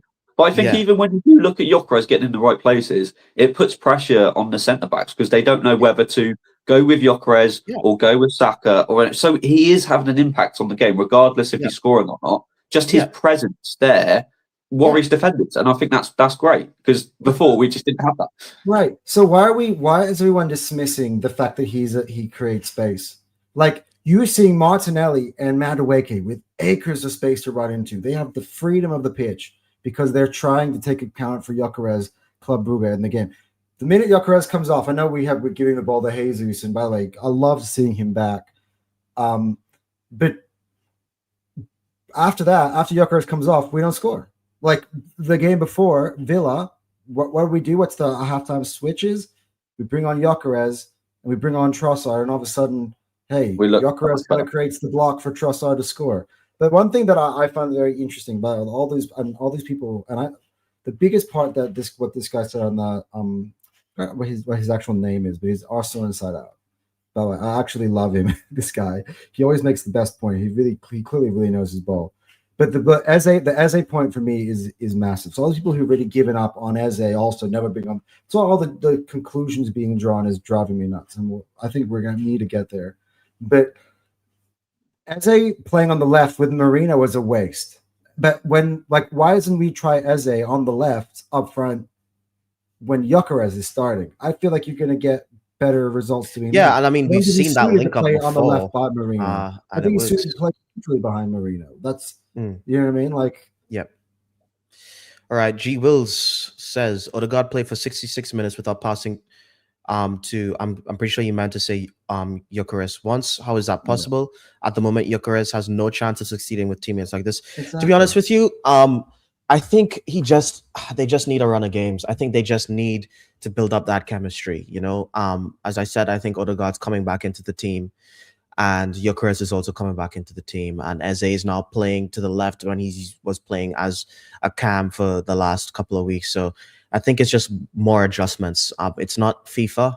The players actually gonna have to learn how to play with each other. And yeah, not passing to Gyökeres once is a problem, and I'm sure that he will rectify that. Yeah, and Arteta even mentioned in his press conference, by the way. Mount Gyökeres. Meant Gyökeres. But the thing is, with having so much talent there, it's so good because teams, our opposition are like, oh, we don't really know who's going to play today. They can't set up perfectly for us because we could just go, well, they could be expecting Odegaard, we could play Eze, they could be expecting Trossard, we could play Martinelli, they might be expecting Saka on the right hand side. We've got so many different profiles there that it is harder for teams to go, oh, this is definitely how. Because a big problem we had the last 3 seasons, we had our set starting 11, and we had to play that set starting 11 because the floor was a problem. Whereas the summer transfer window hasn't necessarily raised our ceiling that much. It's just our floor so much better now. We have so many options, so teams have to adapt to us on the fly because we have so many options in there. So I think it's great. It's a great problem to have. When you're complaining that Odegaard's still not doing enough, we've still got Eze there. So it's just like we're in a great situation. It's a really healthy situation to be in. If I was Arteta, I'd be great. I'll be loving it right now. I don't think there's much complaints really we can have so far. Yep. David, again, thanks for coming again, buddy. Good balance analysis always from Seb. I can only dream of being this balanced. To be honest, Dave, I think you're not giving yourself enough credit. I actually watched your full watch along of your game against Wolves last week, and I actually thought you were super balanced. And every time you come on to Straight Facts, I actually think, by the way, you're one of the. I said this on the last pod. You're one of the only people who actually responds after they listen, rather than just responding to speak. And I think you're a lot more balanced than we think. I think sometimes you're misunderstood, but with David, I know firsthand. My fiance is Portuguese. It's the Portuguese fieriness. They've got to get it out. Yeah. That's what it is. There's a passion in there. So you got to respect it. You got to respect your culture, David. G. Will says, so Alex told his midfielders, if you can get the ball to the striker, you won't play. If you can't get the ball to the striker, you won't play. To be honest, that's what I feel like telling some of these players at the moment. Just get the ball to him, bro. Like even if he messes up, I just want to see him just get him the ball. I'd love to even if Gyökeres, because he's got a great shot on him, right? Like the catalog of goals you saw him at Sporting. That's another piece of analysis that drives me nuts. Actually watch what Gyökeres' strengths are. Everyone just sees the YouTube highlights and they see him running behind time and time again and be like, Gyökeres needs to be played in behind. Gyökeres needs to be played in behind. And it's like, no, he scored goals inside the box. He scored goals from outside the box. He scored free kicks. He scored penalties. Like he scores a catalog of goals. Even if you just give Gyökeres a chance to rocket something from outside the box, he's got an amazing shot on him. Like you'd be surprised. Then he's not even getting those. Like, poor guy. Ben White won't help Gyökeres. Unfortunately, Gyökeres favors the left channel. That would always be either Calafiori, who loves Marauding, or Nkapie. Yeah, well, I actually think Nkapie. Yeah, another reason I love him, would love the idea of him playing at left back, is I think that's an aspect Nkapie we haven't got to see yet, is that he is probably the best, bar Ben White, because I think Ben White is an elite crosser of the ball. I think he's the best crosser of the ball at the club. Nkapie's going to have a very hard time getting into the squad if Calafiori continues to play like he's playing. He's been unbelievable. He's been he's just leveled up to a point where it's I can't believe, even his defending's improved. So I feel so safe with the back. Last year when some games with Calafiori he's going to give away the ball a bit silly, but now it's like light and day between him and Lewis Skelly. When Lewis Skelly comes on, I get nervous just because he hasn't been at the level he was last year. But the thing is with Ben White, I think everyone's happy with Ben White in there just because the amount of crosses and balls he actually puts into the box, whereas Timber is a lot more technical. He doesn't always put the ball in the box. He'd rather pass it out wide. I'll pass it off to somebody else. Whereas Ben White, any opportunity he gets, he either drives into the box or he puts the ball in the box. The thing is, I think how I would use Ben White is I would play him against all the low opposition teams that are going to do the deep block bullshit. Yeah, just play him against all those teams. Like tomorrow, like I guess for you it's today against Wolves. I play you go Ben White whether Timber was fit or not, and then I would also bring him on when we're chasing games. I think that's almost like making an attacking substitution. Let's say Saka's been cooking all game, but we just haven't been getting enough. Don't sub off Saka from Madueke. Keep Saka on because he's on fire, but put on Ben White so you can make that partnership more fluid again, so you have someone else to play off of. So yeah, I think Ben White is the attacking option for us. Yeah. Oh yeah, and you're just elaborating on what you said before, and you added your striker at the time was Van Persie, and they got the ball to him. He won them the league. Thanks, Agime. Thanks for that. Anyway, got the ball to Van Persie a fair time when he was playing for us too. I'm not gonna lie. The traitor. To be honest, actually, I don't know if Steph says right.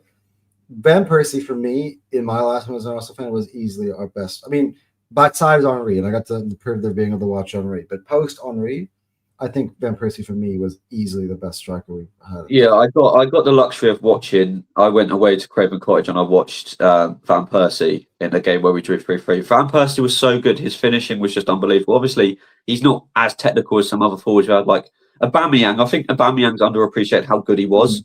Like, he's a Golden Boot winner, for God's sake. Like, he was absolutely quality. But as an all-round striker, Van Persie was amazing. It hurt really bad the way he left because obviously he went to Man United and all the stuff he was doing in the press about being a United fan from birth and all this. That's what has poisoned his relationship with us as fans. But as in his prime, Van Persie was unbelievable. But I would personally, I think, all-round player, I think Aubameyang was probably our best striker that we've had. Because obviously it was the attitude problems that we had with him. And he had to go. True. But I also think, by the way, his performances dropped off massively after he left us. So maybe with you never know. Odegaard got the ball to Gyökeres loads versus Olympiacos. Surely that can be recreated. We brought that point up earlier. But again, I think for me that was the real game where I thought was one of Gyökeres' poorer ones, which was he actually was getting the chances and he wasn't converting them. That was the only time. Which happens. Yeah, it does happen. G Wills again says it has to be recreated. Why buy a striker of this magnitude and not play to his strengths? Yeah. I think to be honest with you, if he never got injured, we would have adapted to him fully by now, and we probably would have more points. We'd probably be like 5 points clear, to be honest with you. I honestly think we probably don't.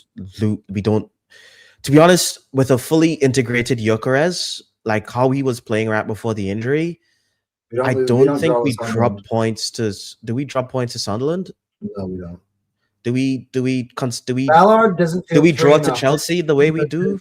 To be running into the box like that. If he has to worry about Gyökeres on the other side of the pitch, just facts. Yeah, like, I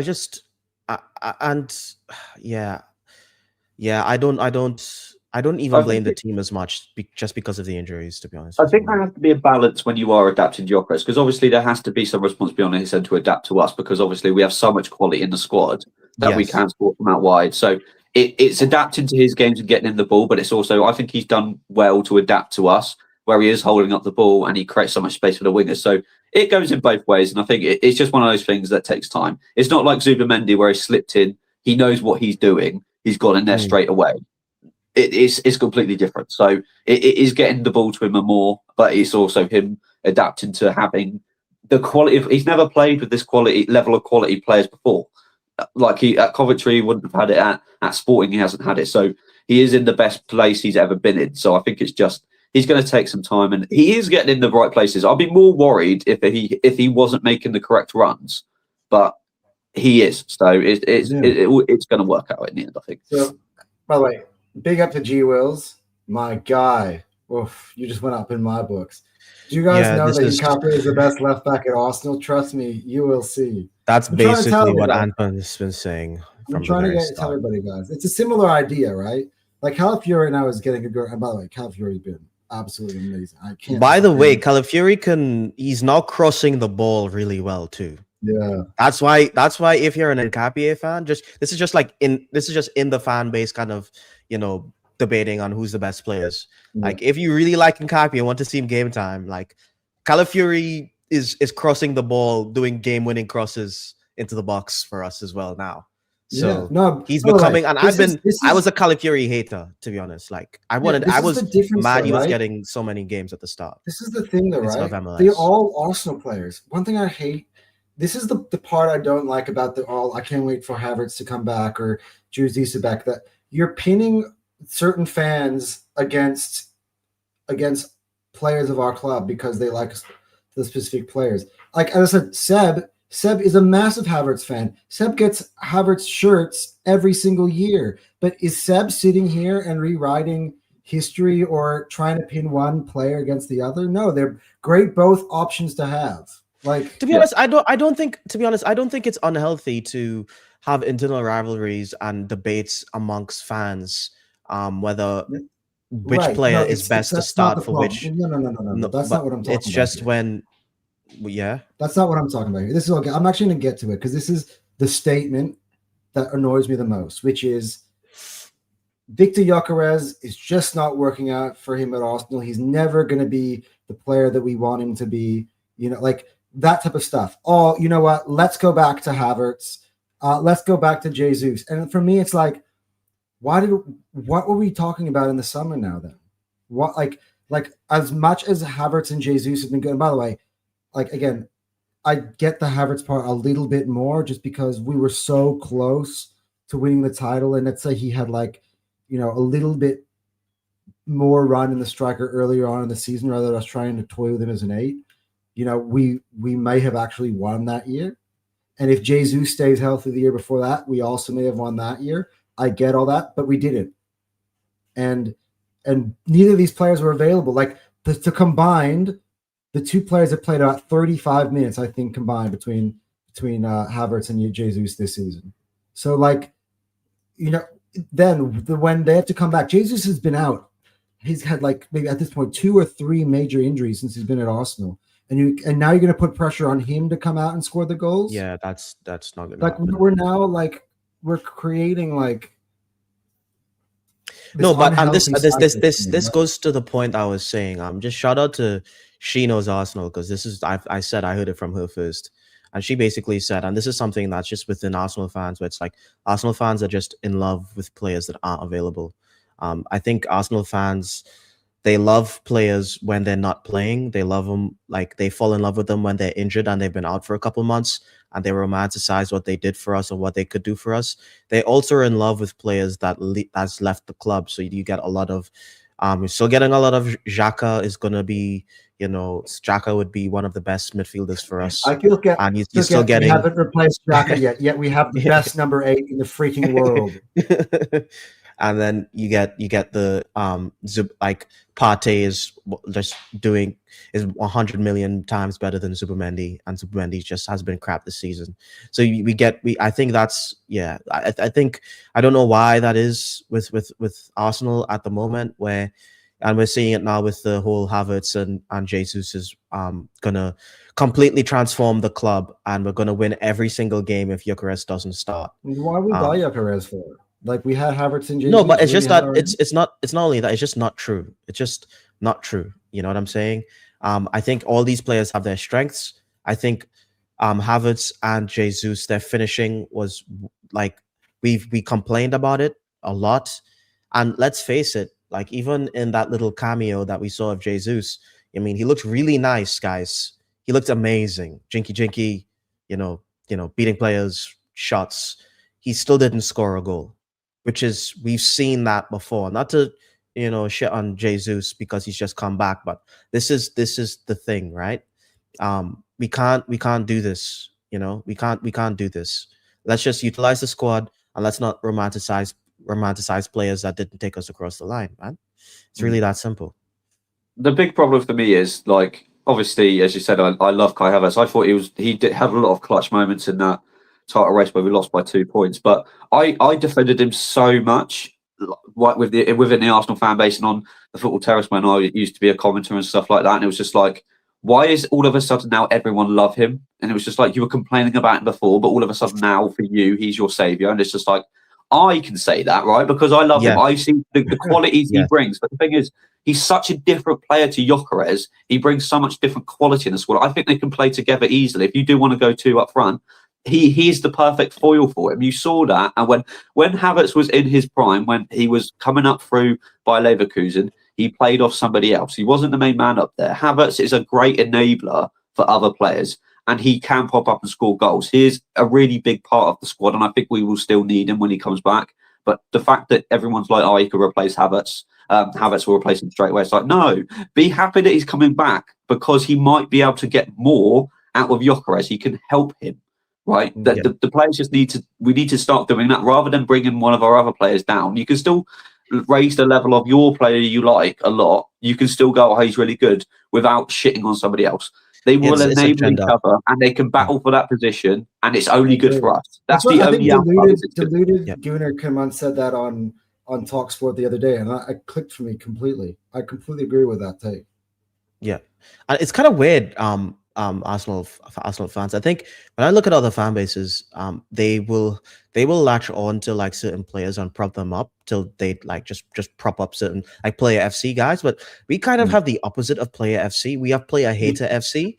We have like people who will kind of have like an agenda against a certain player, and they will basically take any opportunity they can to kind of hate on them. Funny, right?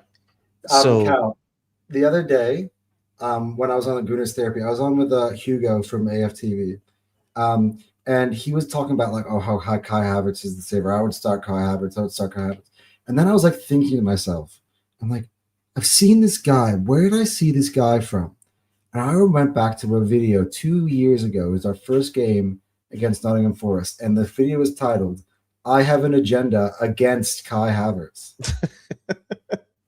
And now he's saying that Kai Havertz is better than GYOKERES, and we need him to start, and when he does, we'll be better. Yeah, it's just man. It's just I don't, and they kind of bounce around with the players that they want to hate at a certain point in time, which is just not good for the club. It's really not good for the club. I'm not hating on you, brother. Like anyway. G Will says GYOKERES at Man City would have double figures in the Prem already. I think so. I think they would try to find him, to be honest. I think they would actually try to find him a bit more than we try to find GYOKERES, if I'll be honest with you. Yeah, well, they would literally do what they're doing with Haaland. Yeah, like I mean, he wouldn't have as much goals as Haaland, but he would have more goals. People forget that even when they first bought Haaland, because obviously they've gone from playing a false 9 a lot, it took time for Haaland to gel in their squad, and it took time for Man City to get up to speed with Haaland. Like he had a bit of a stinker when he played in the Community Shield, when it was Darwin Núñez coming on and he scored. So it was like, always Darwin Núñez a better signing than him. It took Haaland is the top striker in the world, right? He's the upper echelon, right? And it still took him a bit of time to get into that squad. So just give him some bloody time. Look at Mbappe last year at Real Madrid. Like when we played Mbappe at Real Madrid, we shut him down. I remember that one game when we won at the Emirates with Martinelli. I think Haaland had a combined 5 touches in the entire game, and 4 of them were in the first half. In the game that we beat them 1-0. Martinelli scored at the end. Well, do you remember the infamous debates when obviously Haaland went to City, and then Jamie Carragher was like, "Oh, maybe he's picked the wrong club to get the best out of him." And it's just like it's a similar arguments for me on this one. It's just like you're changing system, right? You're changing personnel. You just need to give them time, and it's just like just let the players. I think I heard from another guy. He was just like, "We got to go through our own motto, which is victory through harmony. Our players are going to do so much better when they have support behind them, rather than just coming up and just throwing shade at all of them all the time." I think they just need some support. And as fans, I think fans in the ground actually genuinely do quite well with supporting the team. I don't think it's been that toxic for a long time. So I do think Match Go fans have a part to play in this as well. But one thing I'll say is I know, like, for instance, I should stop naming names, but I know there's some match going fans that when they're at the stadium, they're going to get behind him. But then they're going to get on a podcast like this and then rip him to shreds. And I still think getting on a podcast like this or going on your Twitter and then writing negative stuff about them is just as bad. Like, because these players read and they see this content. I think it's okay to be critical. Somewhere. I think it's okay to be critical. I don't think we need to lie and say things that we don't think. Yeah, but I agree. I do think there is a little bit of you kind of have to protect them a little bit. And to be honest, just make fair comparisons when you compare them to, other players. No one really, like, of all the signings this year, that came into the Prem, who's really kind of not had any problems? I think Zubamendi is one of the few that actually just kind of slotted in. Apparently Zubamendi's a D, Yeah, that was a howler by Realist Guna. He gave GYOKERES a D in terms of his rating for the season. Absolute howler. But Zubamendi was amazing the other day. Oh. Yeah, he's been amazing for us. It's recency bias. We haven't seen 29 in a while, so we forget. GYOKERES will adapt to our style as we adapt to him. He'll come good. Yeah, I believe that. I believe as long as Arteta has faith in him and plays him like he should, because he's given other players a lot of opportunity, I think he will. He'll come good. I heard of a lot of fans. G Wills again says a lot of fans saying Jesus would look a million times better than Yok when he came on. Yes, he did, because he's a better footballer than most, but he certainly ain't a finisher. GYOKERES is. Absolutely. And one thing that annoys me about Jesus, and I see, this is what I hate about this conversation, because I'm like really happy to see this guy back, right? But one thing I saw about Jesus, which is what bothered me before he went and got injured, is that his shots are so soft. Like, you put GYOKERES in the same positions, he's blasting that bad boy. He's making the keeper make an actual save at least. Like, there was a reason why, to be honest. Yeah, if you put GYOKERES' shooting ability in Jesus' body, and you've got like the perfect footballer. Yeah, but that's the thing. But that's why City started playing him out wide, is because they saw that he didn't have that finishing in him. He's so good. He has such good talent in, and we saw that before he got injured. Like, I was at the game where he scored a hat-trick against Crystal Palace. He was unbelievable. He was so good. But it's just like even when he was fully fit, people were still going, "Oh, we probably need a full-on striker up front." So it's just like all these players are great. They have their own qualities. We just need to get them working together to bring the best out of all of them. So it's just, I don't think we can be like, "Oh, well, Jesus should be starting." Just get them all in there. They're all going to get minutes. We've got a lot of football, right? We've got a lot of football. People moan about injuries. Get that rotation going. Like, the reason why City won for so long is just because their squad was better than everybody else's. Yeah. Our squad is so much better. Just use it. Use our squad. It's really good. And we've got different qualities for different games. So 100%.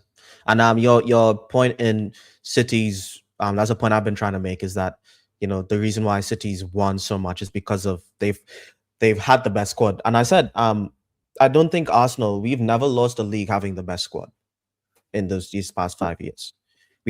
We've never come second with the best squad. It just hasn't happened. It has not happened. In fact, the last time I thought Arsenal had the best squad in the league was in 2003, 2004. Also, the players definitely watch socials on YouTube. They do. Yeah, you saw that with the GYOKERES celebration where he was combing his hair. So it's just like, he responded to Lee Gunner. That's the funniest thing. Do you think Arteta is a fair manager? Yes.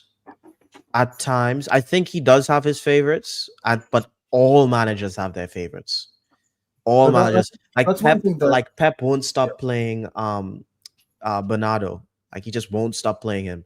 Like Slot won't stop playing Gakpo. I think every manager has like 2 or 3 players that they just love and they play all the time. So, do I think Arteta is 100% fair? No, but no human beings 100% fair. Not even people to their kids. It's just the way it is. I also think that Arteta has been unfair to GYOKERES. I think he's trying to embed him back in the squad. He's doing the protocol of what you do when a player is coming back from an injury. I think the fans have been more unfair to GYOKERES than the manager. I think it'd be unfair if he doesn't start tomorrow, because I think he should. Cup chasers again as well. Like, Arteta has that ruthless streak in him, which is what you need to be an elite manager anyway. He needs to make hard decisions, and him making those hard decisions is good. He is ruthless. When he sees some players not performing, he will drop them. So you got to give him And credit. to be honest, some of the times that he was ruthless and we disagreed with his ruthlessness, and he ended up being right. Case in point, David Raya. David Raya comes into the squad, and everyone's saying it's so unfair that he's playing like this, and then lo and behold, Raya is like twice the keeper that Ramsdale was. It's just sometimes the manager sometimes they kind of know better than we do at certain points. And I'm saying that as like a data critic, you know. Yeah, I was thinking that. Our Cup Chasers again. Channel looks great, gents. Justice covered it. Keep up the good work. Thanks, man, and thanks for commenting on the channel as well. It every comment that you guys make and help with the. Not only does it help like push the conversation, makes the conversation just way more interesting. The more people are involved, helps grow the community, but it also helps kind of push the channel to the algorithm and stuff as well. YouTube likes, comments. Cal's been busy today on the comments. I love that you guys. Because we've had a lot of comments today. Yeah, I just love how many people want to get involved in the conversation. We need to have like a couple more hours, Cal, and start the podcast at this time. We'll get some. Yeah, maybe we should start doing it this time more often. Maybe this could be a thing. I think we hit a little bit of a sweet spot in terms of I think people in the UK are awake. Usually they're asleep when we do it. Well, yeah, like it's midday on a Saturday. People are free. They're waiting for the football to start. So yeah, pretty much. Right, we're going to kick off today as well, so everyone's hungry. Yeah, pretty much. Anton, do you have any more points that you wanted to talk about? I think we've here we go. Well, there wasn't a lunchtime kick. Yeah, right. Yeah. I'm you know what? Every time there's not a lunchtime kickoff, we're doing a pod. Yeah, because people are just waiting for the games. No, a kind of new strategy. I think between all of us, I think a lot of us made the points that needed to be made about the GYOKERES thing. It's just the thing that just annoyed me is I feel like it's not just one or two people. Like when we've got friends, you know, Arsenal fans that all kind of had some of these takes, and it's not just been today; it's been for a while. But when all of a sudden there's a roar and then across all of the channels and all of the podcasts that I love and that are generally a lot more balanced than this, are all of a sudden all like writing GYOKERES off, like as if we've seen everything we need to see and we've drawn this final conclusion. And for me, that's driving me nuts. Like, why are we choosing now? He's coming back from an injury he's had, come off the bench at certain times, and then he's just had his first start, and we're using now, and he's not even getting the ball. Like he's barely getting the ball. I get it, and I think one thing we all agree on, Seb's already said it. None of us are denying here that GYOKERES has fallen well below what we expected him to be when we signed him. I don't think anybody disagrees with that, because I had him going for like some between 25 to 30 goals. I don't know about you boys, but like that's kind of my expectations for him. I think though that is more likely of a scenario. I think maybe next season if we've embedded him into the team and he's starting to get comfortable in this team. But you have to let him get to that point. You gotta be patient. Let him cook. The good part about us being top of the league is we have the ability to be patient. If we were chasing, or if we were, I'll give you an example. If we were Liverpool, I would understand because there'd be a massive panic. I don't agree with that take, to be honest. I think it's not we're winning the games. I think that's the biggest problem for me. We're winning the games. I think the only away game we haven't won with GYOKERES starting was Liverpool. We've won every single away game we've played with GYOKERES starting, other than that Liverpool game, which was that wonder strike. That was so early in the season.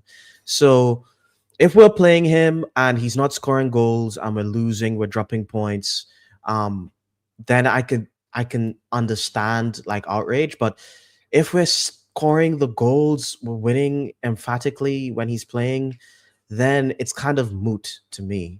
I think it you know what I'm saying? Yeah, Like absolutely. I don't think we even need to be patient with him because it's not like there's anything to be really patient about because we're winning the games. I actually think that it's funny enough. I think sometimes it's good to be written off because he's watching all this, he's listening to all this stuff. And I think it might be a little bit of fuel to the fire for him. I think when it Oh comes yeah, to he's definitely professional one of those athletes, types of they're going to yeah, be, he's one of those types especially of him, guys. like him and his type of personality. He's got a very fiery personality. I don't know if you guys all watched his first interview, right? He looks at the camera and he's almost like emotionless. Yeah. And And I he's think just like, also on the same point that someone brought up before with the players watching they kind of watch social media. I think our players are probably watching social media as well, and hopefully they see that people know that he's not getting service, and maybe they try a little bit harder to give him the ball. That's I don't know. hopefully we see that. It happens in the NFL a lot of times when there's a narrative all week. Oh, we haven't passed the ball to this receiver. We haven't passed the ball to this receiver.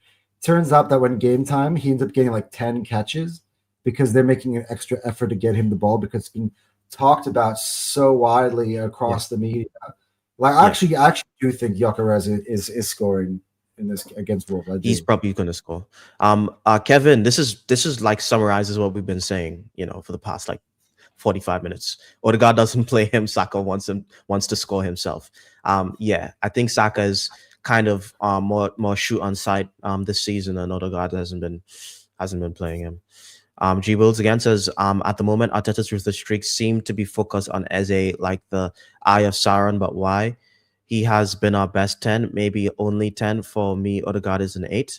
Yeah, I think think Havertz is a 10 as later, well. but I actually think that's what might happen today because I'd like to see that midfield because let's be honest, we're not going to have to do a load of defending in this game. We can go and we need to be as creative as possible in this game. So seeing them both in the midfield, but I think the point on Saka is Saka's had to become ruthless and shoot on sight because we were so reliant on him on that right hand side. So it's just something that he had to do. Whereas he doesn't need to do it anymore. But I would still rather see all our players getting plenty of shots. That's great. We want our players getting shots. That's why I was more positive on Darwin Núñez at Liverpool. It was like, yeah, he's not scoring a lot, but he was getting like 5 shots a game. That's like great. That's what you want your striker doing. So like get him shots. Carry on. Like Odegaard against Villa, having plenty of shots.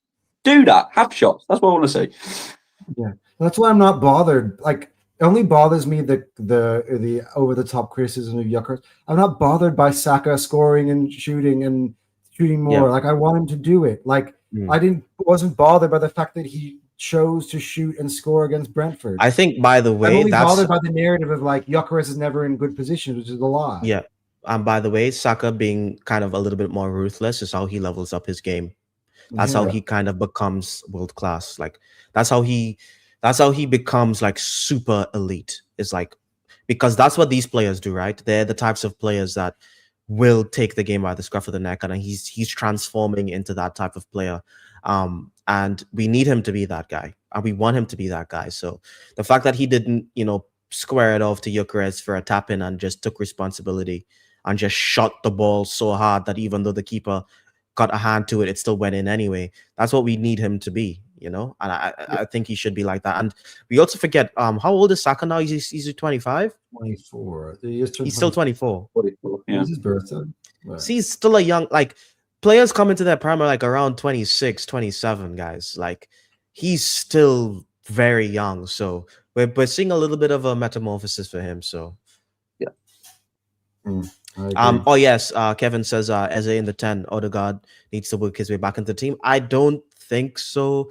I think because he's the captain, Arteta is just going to play him, which I can kind of understand. I know people like not all players are equal in the squad. Not all players are going to get treated equal. I think that's just the way it is. I think Odegaard is one of Arteta's favorites, and it's because Odegaard kind of plays the football that Arteta wants. And I think where I agree with Kevin is, I think he does make a good point where we do have the quality in there. So even if Odegaard drops off a little bit, play Eze. I think I see his point because Eze was really good when he was playing in the 10, and obviously I think a lot of people got annoyed that he got shifted out straight away. But I think Eze is one of those players. He's versatile. I think he's happy to play in other positions. So you've got to try and integrate both of them. But I do see where Kevin's coming from, and that's good. We want that because we have that competition there. So if Odegaard drops off a level, we have got players to come in. Yeah. I think moving on from this topic, because we are at what, 1 hour? Well, just 40. a couple more comments. Let's go. Hey, Okay. Anton. GYOKERES has certainly improved his first touch. I don't know at 27 if he can improve his mobility or reading of the game. That's where I see his biggest flaws, positioning issues. I think the first touch stuff was, I think it was just him not being comfortable. I think that has improved, but I think he always had that. He's not a big clunky. He's not this clunky guy. I know that's a narrative that a lot of people try to push. I don't see him as this big clunky dude. He's just not that quick. He's not that like quick off the half turn or anything like that. I don't think his mobility, I don't think his reading of the game is actually that bad. I think he gets in good positions. I think it's just the players aren't giving him the ball, to be honest. If I'll be honest with you, Linda. Wait, Lindanimetra? That's so hard to say, bro. He's called I don't know how to Linda. pronounce your name. Linden, I think, yeah. Linden. Cup Chasers, you can certainly improve your reading of the game 27. I would say the most important ability is the older you get. Yeah. 100%. Oh yeah, and guys, please remember to like and subscribe to the videos that help support the channel. Yeah. Another What a great day for the channel. Honestly, the numbers today are at an all-time high for the channel, by the way, in terms of our live stream. So big ups to all you guys. Yeah, showing thanks for up. tuning in. Thanks for being a part of the conversation. Boston Guns, you've been here from the start. You've been here for a while. Thanks, man. And he says, we are blessed to have 3 different striker profiles. Yes, enjoy them and stop comparing them. They are different profiles after all. 100%. 100%. You know, I like. Well, by the way, I'm loving the chat today. 100%. You're 100% correct. As a 10, Odegaard 8, Zubi Rice 6. That's my midfield for the day.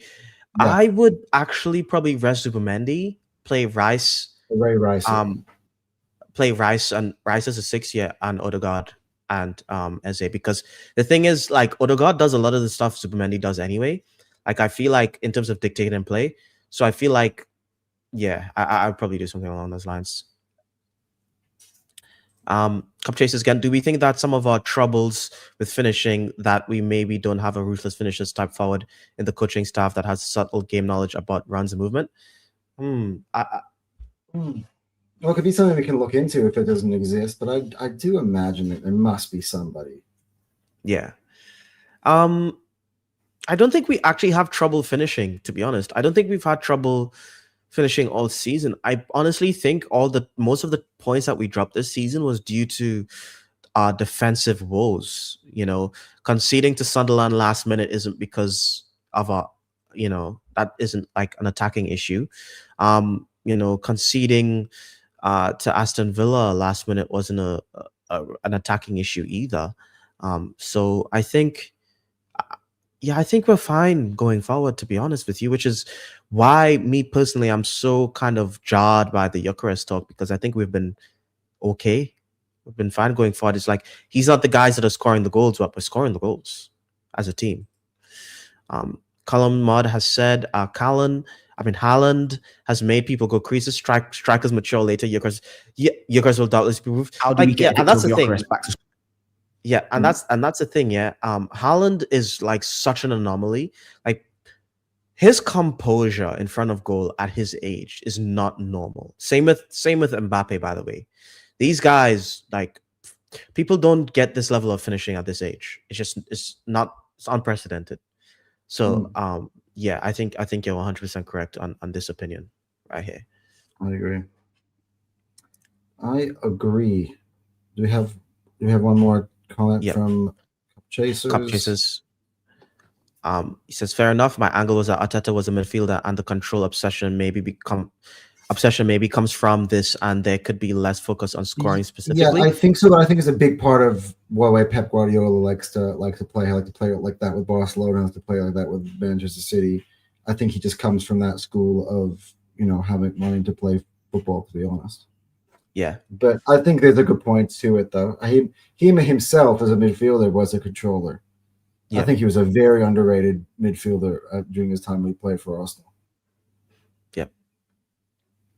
Yeah. So, guys, we're at 1 hour 45 minutes, by the way, and we've still got about 2 minutes ago was our highest amount of people in the chat as well. So big ups to you guys. Let's move on because we obviously got a big game today. Let's discuss some of the injury updates we had. I actually want to start off this segment with a bit of a humorous side to it. So Laura Kirk Francis, I know you guys all know, she's blown up on, and she had this funny thing. It was like a translation of Arteta's injury update stuff, and I thought it was very, very funny. So yeah, I thought let's how do we start these from the top? Wait. BDI. Once again, Arsenal fans, we find ourselves in an injury crisis. So after extensive research, I now present to you my guide. Oh, it's not on the stage? No. All right. Proper problem here. Okay, let's do this. All right. Here we go. Yeah, no, so she's done some very, very, she's like become like a big time TikToker or for Arsenal. Yeah. And yeah, I thought this was just so funny. I know what you're doing. I know your game. I've got my BDI on you. Once again, Arsenal fans, we find ourselves in an injury crisis. So after extensive research, I now present to you my guide to what Arteta says about injury timelines versus what he actually means. Now, first up, we have a phrase that Mikel has been using quite a lot recently, which is a matter of days. Now, this is designed to be casual, chill. You know, a player might miss a couple of days of training, but a matter of days, nothing to worry about. Wrong. What this actually means is we have no idea, but we don't want to alarm you, so we're keeping it nice and breezy. I'm breezy. Number two, then, a matter of weeks. Now, again, the use of the collective "a matter" here is meant to be disarming. You know, a matter of could be 2 weeks. You and I both know it's never ever going to be 2 weeks. Dumb bitch. A matter of weeks is not a 2-week injury. Mikel knows that, and we know that. So if you hear a matter of weeks from Mr. Mikel Arteta, it's time to have a bit of a meltdown. Next up, and we are into the category of increasingly vague, quite close. Now, I don't even know what this is meant to mean, but what I do know is that quite close could be a couple of days, a couple of weeks, or a couple of months. You do the maths. The next one is a personal favourite, and I think very topical for this time of year when there are colds, flus, everything going around. Quite sick. I'm sick. Now, I like this one because it evokes a sense of childishness. You know, if you say someone's quite sick, it conjures up this image of a player being sent to the nurse, being given a chocolate orange club biscuit, a blue paper towel, some orange juice, and sent on their way. I suspect this is actually more sinister. I think quite sick means player is actually quite injured, but none of us are ready to face the reality just yet. And then finally, worse than we thought. Oof. This is Armageddon. This is game over. This one's quite transparent, but I think it means there is a high likelihood that you will not be seeing this player until next season. Anyway, these are just a few of my interpretations of Mr. Mikel Arteta, who is always keeping us on our toes with injuries, and I'm sure that if I've missed some, you're all about to tell me in the comments. The end. All right. With that being said, this is I'm gonna swap it around, but this would be our injury report from the manager yesterday. I don't like these ones. Every words. Let's talk about the injuries. It's not on there. It's not on the screen again. Are you sure? I just added it. Oh, you just added it. All right, cool. Yeah, so here we go. On William Saliba, we have to wait and see. Yesterday, he didn't train, so we have an X-ray between this afternoon. Let's see if he can be available or not. It remains the same. If you ask me, the Everton game, I think he'll be fit tomorrow. I don't know. So, to be honest with you, this Saliba thing, I really, really hope that it's just him, just resting him, you know, and he just doesn't want the fans to get annoyed about him not playing, because I think Saliba was supposed to start like 3 games ago. You know what I'm saying?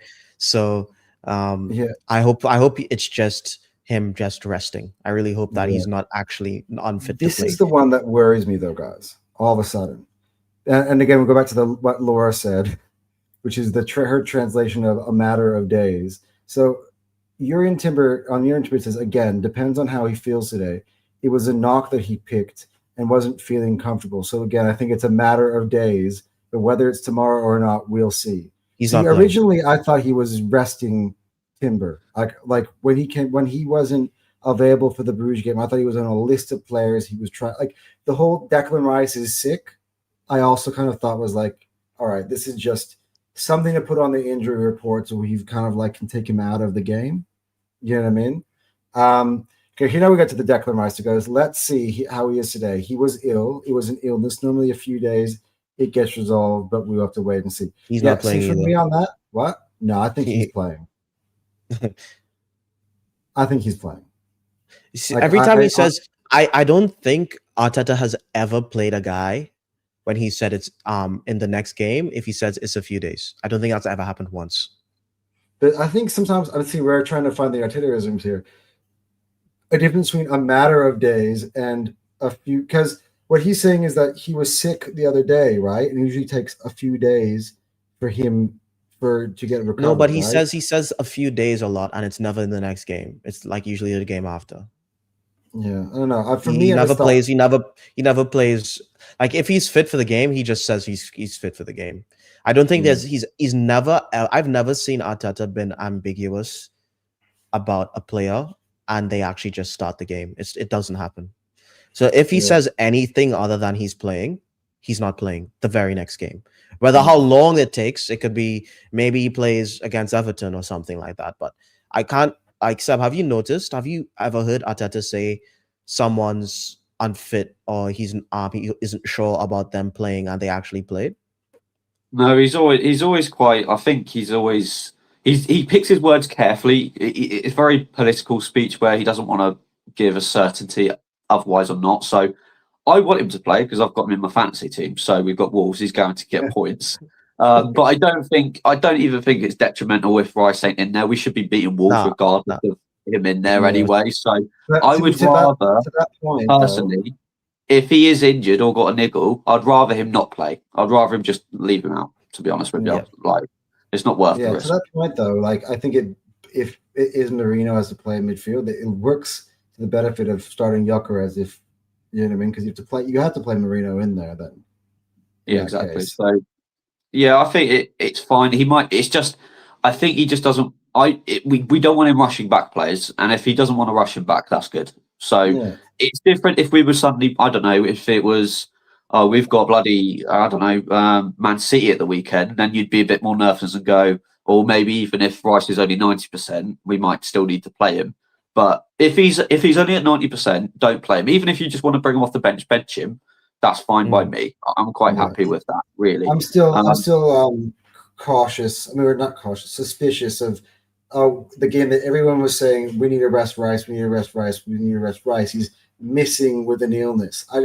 For me, I just think it's just something to put on the injury report with. I think a few days is better than a matter of days, because a few days is usually like maybe the game after. I think a matter of days, I think Arteta knows he's going to be fine because he obviously doesn't want to worry Arsenal fans because he was like, we don't know where he's at that moment. It's going to be, shit, where's Rice coming back? But it's just he's having a bit of a rest. That's good. But it's more like, obviously, with Saliba, it's more worrying that every week you expect Saliba coming back because it was like, he's only going to miss one game and then he's not in another one. And then it's just like, he's still going, it's a matter of days. That's the one that worries me more because it's just like, he knows how important he is and he knows how happy fans would come out if he went, he's probably going to be ready for the weekend. But he can't say he will be ready for the weekend. And then obviously he's not there because then everyone's going to be like, well, you're lying now. So he has to kind of be coy just in case he isn't ready. I'm worried about the Saliba more than anyone else, to be honest, because it's weird that he hasn't played at all, even as a sub. It's weird. Well, there's not even been any pictures of him training either. Like all the training pictures that have coming out, it's always like it's GYOKERES and it's Madueke, everyone in there's been no training pictures of him at all either. So it is slightly worried. I don't think it's a bother for Wolves. I think Norgard will be fine at centre back playing against Wolves. It's more away to Everton where I think we are going to need him there because Everton have a lot of physicality up front as well with Barry. So we're going to need him back, I think. I'll be very worried in the Everton game if we line up with Hincapié, Timber, or Hincapié, Norgard. That will worry me a bit. But for this weekend, it's not that much of a worry. It's more going forward. I'd honestly be shocked if that was the case. But after a week's rest, I wouldn't be shocked. We don't know how injured he is. The final one, because we do need to wrap this up. We're almost headed to 2 hours. On Leandro Trossard, again, another one is a matter of days. It sounds boring, but in reality, we don't know. A matter of days, He's it's not- probably 3 weeks. It's Yeah, probably 3 Trossard's weeks or not something. Well, the Trossard thing is, with not- Trossard, because of his age, it's going to take him a bit more time to recover from injuries anyway. But it's not the end of the world. We got options out wide anyway. So it's Yeah, I'm not much- worried about the attack. It's that Yeah. defense. I just It's just I just it's want just- to know that we I just can't just want to play know that any old Saliba's lineup okay. against Wolves. At some point, they are a Premier League club, and we are only holding on to a 2-point lead at the top of the table. So we need to put out some sort of lineup.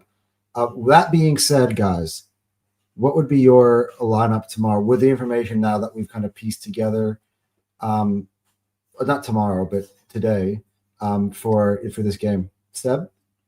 I would put more of an attack in midfield. I think we can rely on our defenders defending. I'd like to see Eze, Erdegaard in that midfield, and then probably Rice if he's fit. I'd like to see Rice in that CDM position. If Rice ain't fit, then it will just be a midfield of Marino.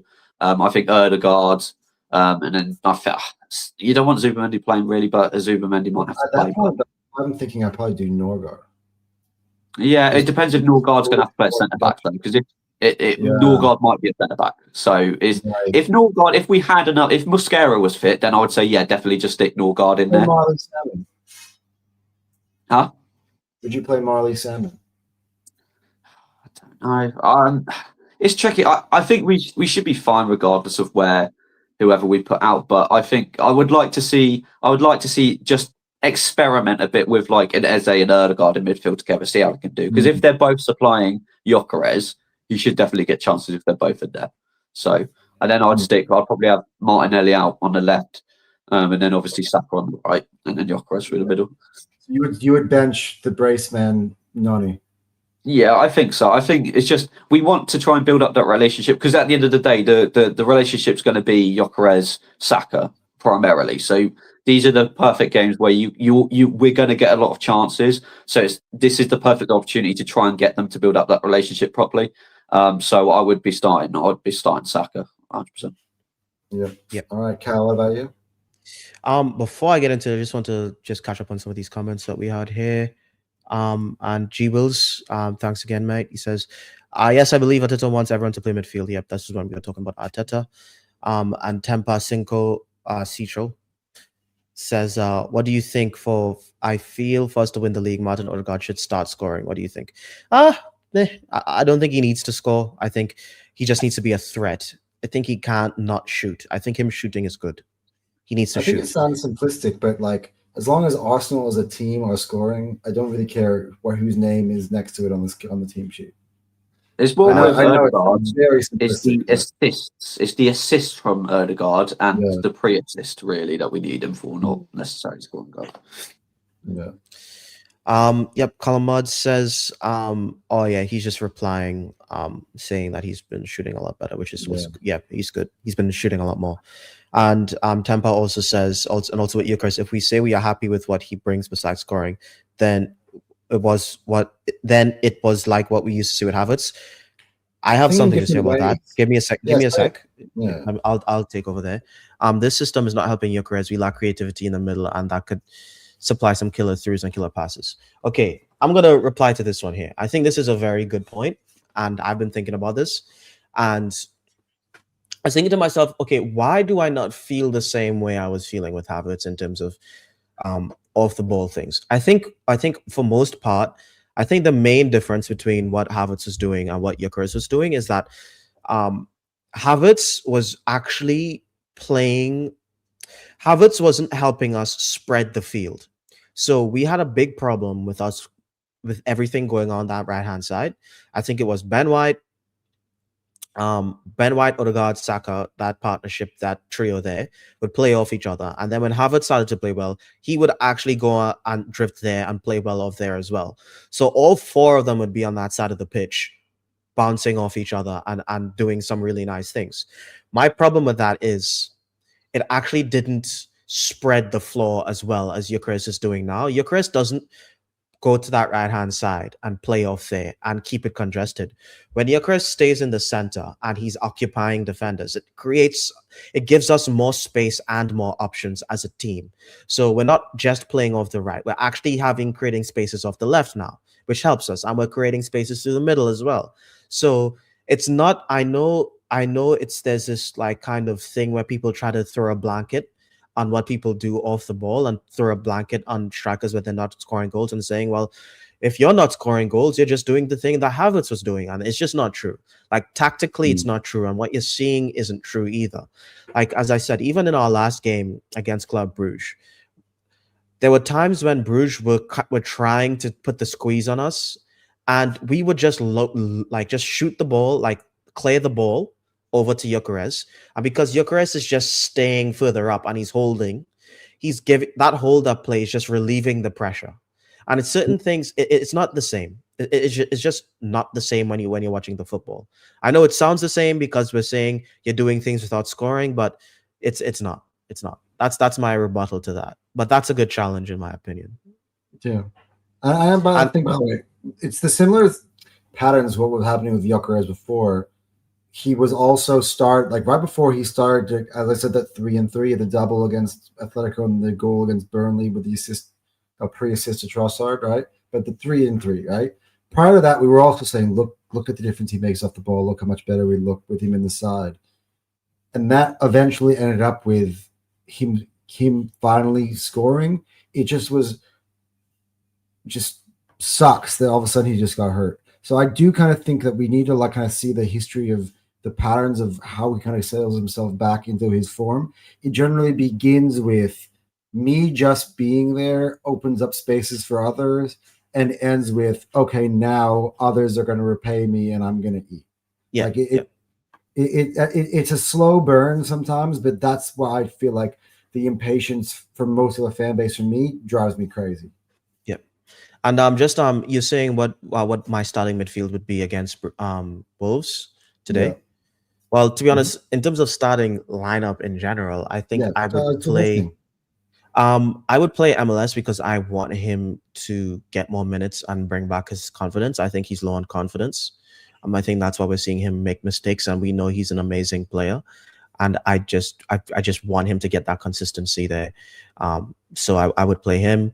I would actually play Norgard and Nkapie as center backs as well. I don't think Wolves are better than Club Brugge. I think if it works against Club Brugge, I think it should work against them. And I would play Ben White as well as the right back because we're going to be attacking more, and he is, I think, better from an attacking standpoint. He needs minutes up as well. He needs more minutes. In the midfield, I would actually go Declan. I would go Declan Rice or Odegaard Eze. I wouldn't start Waneri just because I feel like we just okay, let's not take the piss. Let's actually go and win the game first. And then maybe we could bring on Waneri later because we still need to win this league. I want Waneri to get more minutes. I just do. But I would have only played Waneri to start this game if we were a bit clearer ahead. I just want some guarantees going into the game. Yeah, the thing is about this, Cal, I'm sorry to cut you off just for a second, is let's not disrespect Wolves. Wolves have been bad. Wolves have got 2 points all season, right? They have been bad. But let's not go too far and too disrespectful that we start playing with fire and putting ourselves in a position where we could do the most embarrassing thing. No, I think let's not go too far. Let's not disrespect them too much. That's what I was saying. To be honest, our B teams better than them. I think if you were to play 10 games against it was all substitutes, we win most of those games. It's just it's a 1 game thing and things can happen, and I just want the guarantee of the points, to be honest. I don't think Arteta's going to risk it anyway. I think he's going to play a strong side regardless. Yeah. I would play, and I think I agree with Seb in terms of playing Saka and GYOKERES together to get that partnership going. I think they need to get that partnership going because we win the league if both of them are firing. We just do, And on that left hand side, I don't know. I think I'd try Madueke again. I know. I still think he can do something for us off that left hand side. And I do think Martinelli will probably just score if we sub him anyway. So I just would want to reward Madueke with a start because of that Champions League performance. But yeah, that's how I'd do it. Yeah, to be honest, I don't know. It's hard to go away from what you guys said. To be honest, I guess the only one disparity is Martinelli or Madueke. Martinelli also had a good game and scored on play as well. He did. So whichever I see on the team sheet, I think I'm just gonna be like, okay, let's go. But yeah. How would we feel if it's like Marino in there versus Rice in there in terms of for this game? Do we feel any different? Just from the I would prefer to play Rice, but if he's not fit, then just play Marino. Yeah. All right. Yeah, well, we're 2 hours 6. I think it's been a great pod. I've loved having Seb on here. I loved the discussion we had of GYOKERES. I loved all you guys in the chat. First of all, I just need to shout out some people in the chat that's been here for a while. Cup Chasers, big shout out to you, my friend. You've been here for a while as well. Boston Guns was here for like most of the stream as well. Thanks, buddy. And Tempa as well. You've been commenting a lot. So shout out to everyone who commented. It really helps us, and it helps us bring the conversation forward. It makes the stream more interesting. Just does. Yeah, and this is I know like this is all business, but this is our most viewed video in our 3-month-old channel, and so like this is honestly it makes my day. Yeah, it's really nice. My month, like honestly, guys, thanks so much. Like, make sure you're subbing up. We have shows like this all the time, and I would love to have you guys back as much as we possibly can. Like, you guys make the channel. You guys make like me, and otherwise, we're just talking to ourselves. Which, by the way, I love talking. We do that. We do that sometimes as well. Sometimes me and Anton would like sit behind stream. Like I think we've done that a couple of times. We like speak for like an hour after the stream ends or more, just talking about Arsenal. But yeah. Thanks guys, and please sub if you liked it, and please like the video as well. Guys, one last thing, score predictions, and then we're out of here. Sub, you go first. Okay, I'm going. I don't think we're going to get out of second gear today. I think it'd be pretty comfortable. I'm going to go free-wheel. I don't think we're going to exert. Like if we're 2-0 up, I don't see us going, oh, we need to push for another one. So I'm gonna go for it. When people saying shit like 7-0 stuff like that, it's like you're. I think a 4-0. I think Cup Chasers. I think you're correct. You've been right a couple times today, and I think you're right again. I think a 4-0. I'm feeling it. Yeah, I said 4-0 on the Goodness Therapy, and I stick to it too. I think, and I definitely think GYOKERES scores one of those 4, or if 2 of those 4. To be honest, I haven't been correct with who scores once, so I'm not even going to predict who scores. But you know who has? Seb. So I'm gonna. Seb, who do you predict to score? Yeah, I want to know what Seb thinks. I think Saka's going to get a goal and an assist, and then I think GYOKERES will score. So I think I could see a Saka brace today, and then the GYOKERES goal as well. Okay. Yeah, I don't know. Everyone's saying like, oh, GYOKERES score at least 2. I'm like, I'd be happy with just a tap in, bro. I just want him on the score sheet. What happens if he scores 1? Like, it's fine. I just score, man. A GYOKERES hat trick would be amazing. I'd just make. I would just love if GYOKERES scored all 4. Yeah, just to. But then people would say it's only Wolves, but you can't win. No, but you know what? I don't give a fuck because with the way that we talked about this guy all week. Like, oh, he's not scoring goals. If he's scoring fucking goals, all of a sudden he's doing everything. He just needs. He's working hard. He just needs for something to drop. But yeah, I think we're pretty much that wraps up pretty much everything for today. It's been a long stream, but it's been a good stream, a successful stream, and I really hope to see some of you guys here again next time we go live.